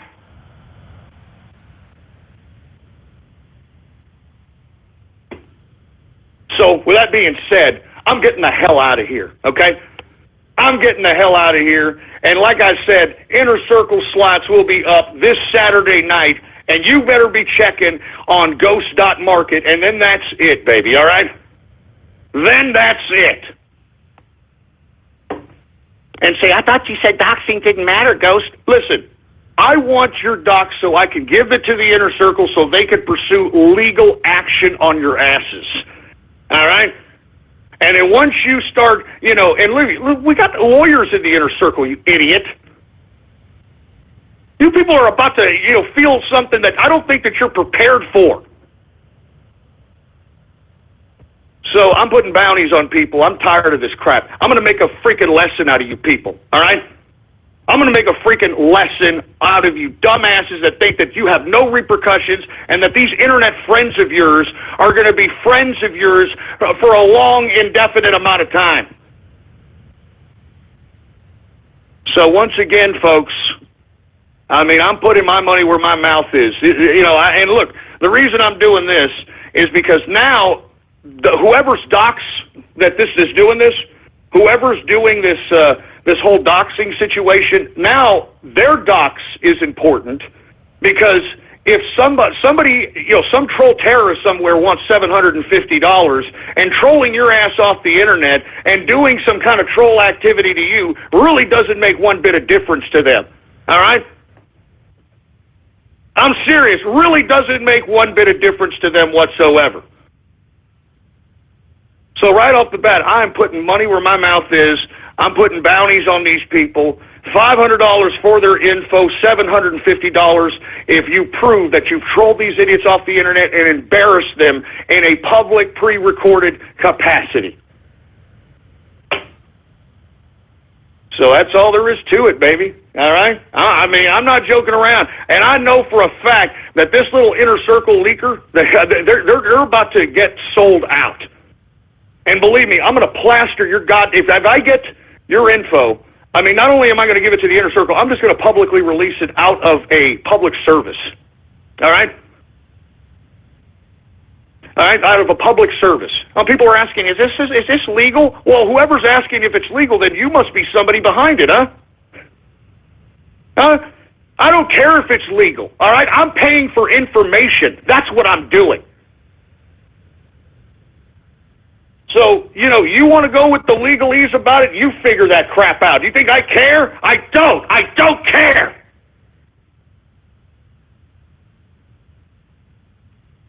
If the leaker comes clean, does he get $750 for revealing his identity? No. No, you don't. No, as a matter of fact, I'm going to wait for somebody to sell you out so that you can feel the wrath of your decisions. How you like that? And not to mention, I am willing, we're willing to go full throttle. We'll call your parents. You ask people that have come at us. We'll go to your job. I'm not fucking around, man. You people, I'm tired of you. You people think that you're all big and badass. I'm putting bounties on your ass. Anyway, I'm getting the hell out of here. I gotta go feed my pet tiger, all right? I'm getting out of here, all right? Follow me on Twitter, Politics Ghost, all one word, no underscores. Politics Ghost is the name to follow on Twitter and Gab. Let me tell you something right now, man. This is what I'm talking about, the capitalist right, all right? The capitalist right is going to make this happen. We got to go out, we make things happen. And whoever leaked this, we're about to make you famous, sir, or ma'am, whoever the fuck you think you are. We're about to make you famous. Anyway, I'm out of here. Long live the capitalist right, baby. All right? Long live the capitalist right. And you see, look at that. Look at Templeton. You hate these leakers, huh, Templeton? Yeah! You want to bite them? Come here. Come here, Templeton. Tell them. Tell them right there. Tell them. Tell them. Tell them that you're going to get them. Tell them. Tell him. Yeah, he doesn't want it. He's shy. Anyway, I'm out of here.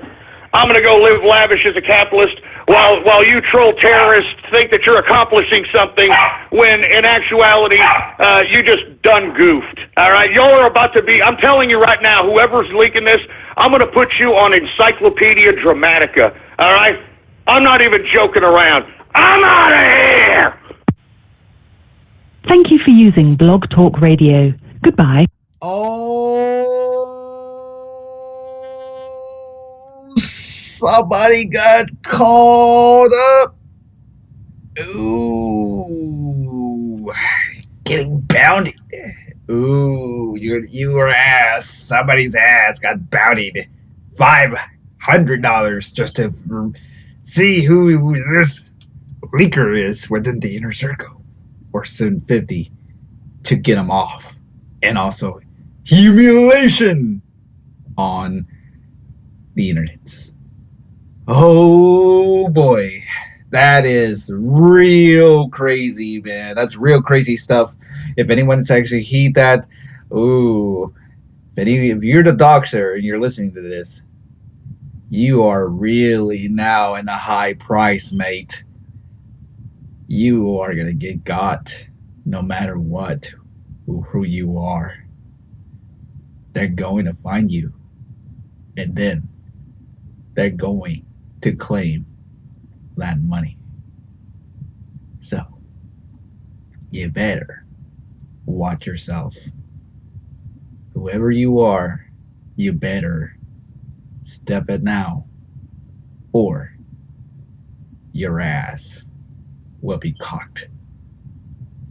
And with that said, I am pretty much done with the, well, surprisingly, this for fourth hour, or pretty much 15 plus minute stream, which pretty much was unexpected. But of course, the ending was very unexpected. You know, you picked with the wrong chat.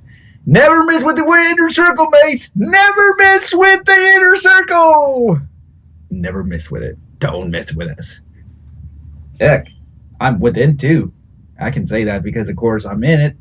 But, of course, I don't get involved in drama. Oh, boy. Anyways, once again, guys, thanks again for coming out and watching and listening into the entire relay stream. Of course, I was supposed to do another live stream, but I want to get to that right now. I'll get some shout-outs tomorrow for the after the broadcast. And, of course, you know, you get the full on for it. So, you know, you'll get the everything that goes with it. But just a reminder, guys, you know, if you want to relive to, if you really want to actually find who is this person that has been doxing within the inner circle, please just give me the info, or pretty much yourself. You get full credit, of course. I'm not going to be all credit on this. Of course, you know, people are now scavenging at this point, trying to figure out who's this doxer, who is this leaker that's been leaking stuff from the inner circle. And of course, that's pretty much, you know, for you to do your investigative work. But I'm not going to be pretty much involved in this. You guys, if you want it, you got to do it to yourselves. And if you think you have proof, make sure to contact Ghost. Or pretty much contact me and I contact you, Ghost. Of course, you know, you'll get the credit, of course. So, of course, be precise. All right? Don't fail. Once again, guys, thanks again for coming out. Make sure you follow me on Twitter at The Ronin Network or Politics Ghost. And as well as, of course, make sure to subscribe to me all right here in the YouTube chats, you know, because I do these broadcasts every day, Monday through Friday, 4 p.m. Central, 5 p.m. Eastern, 2 p.m. Pacific, as well as the Saturday Tro Show. That starts at 5:30 p.m. Central, 6:30 p.m. Pacific, and 3:30 Pacific as well. Oh, wait, did I say to 6:30 Pacific is 6:30 Eastern? Jesus Christ. I'm very going out of the way. Whew. Jesus. Whew. Oh, I just need to calm down now because, of course, I just got off from work. Long days, and, of course, I apologize for the lack of gameplay for the first 2 hours just because I was gone out to work overtime and, of course, made some moolahs. You know that, of course, hard work pays well. And it pays off, too. So, of course, work's important. Even my job. Anyways, folks, I'm going to need to head off now. Once again, if you really want to find this leaker, make sure to contact Ghost, and of course, you can contact me as well. And of course, I'll give you give him the info when you get the full credit. Not me, because I'm not going to be a part of this. Don't ask. Of course, if you do have ways to contact them, just tweet at them, or however, tweet him at Politics Goes, or his Gab account, Politics Goes as well. Just to avoid everything, and of course, we'll find this leaker. We'll find him. So you should never fuck with the inner circle. Never. All right, that's pretty much it. So I'm pretty much done here, guys. Once again, thank you guys for coming out tonight. And of course, do make sure to do your investigative work if you want to get that 500 or 750 bounty to whoever is the leaker within the inner circle. And have fun. And with that said, I'll see you guys tomorrow or on the next TCR broadcast.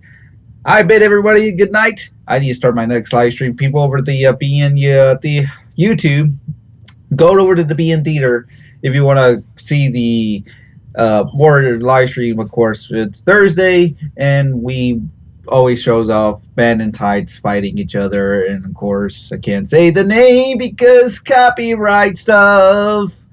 Yeah, that's pretty much it. So go head on over to the BN Theater. It's links in the descriptions over down in the YouTube chats. Go now, and I'll see you there. And once again, guys, thanks again for coming out, and see you guys tomorrow.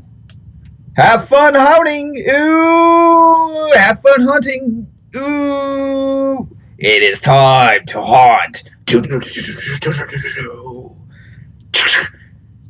It's time to kick ass and chew bubble gum. And I'm all out of gum. It is time for the witch hunt to start now. And I mean now. Later.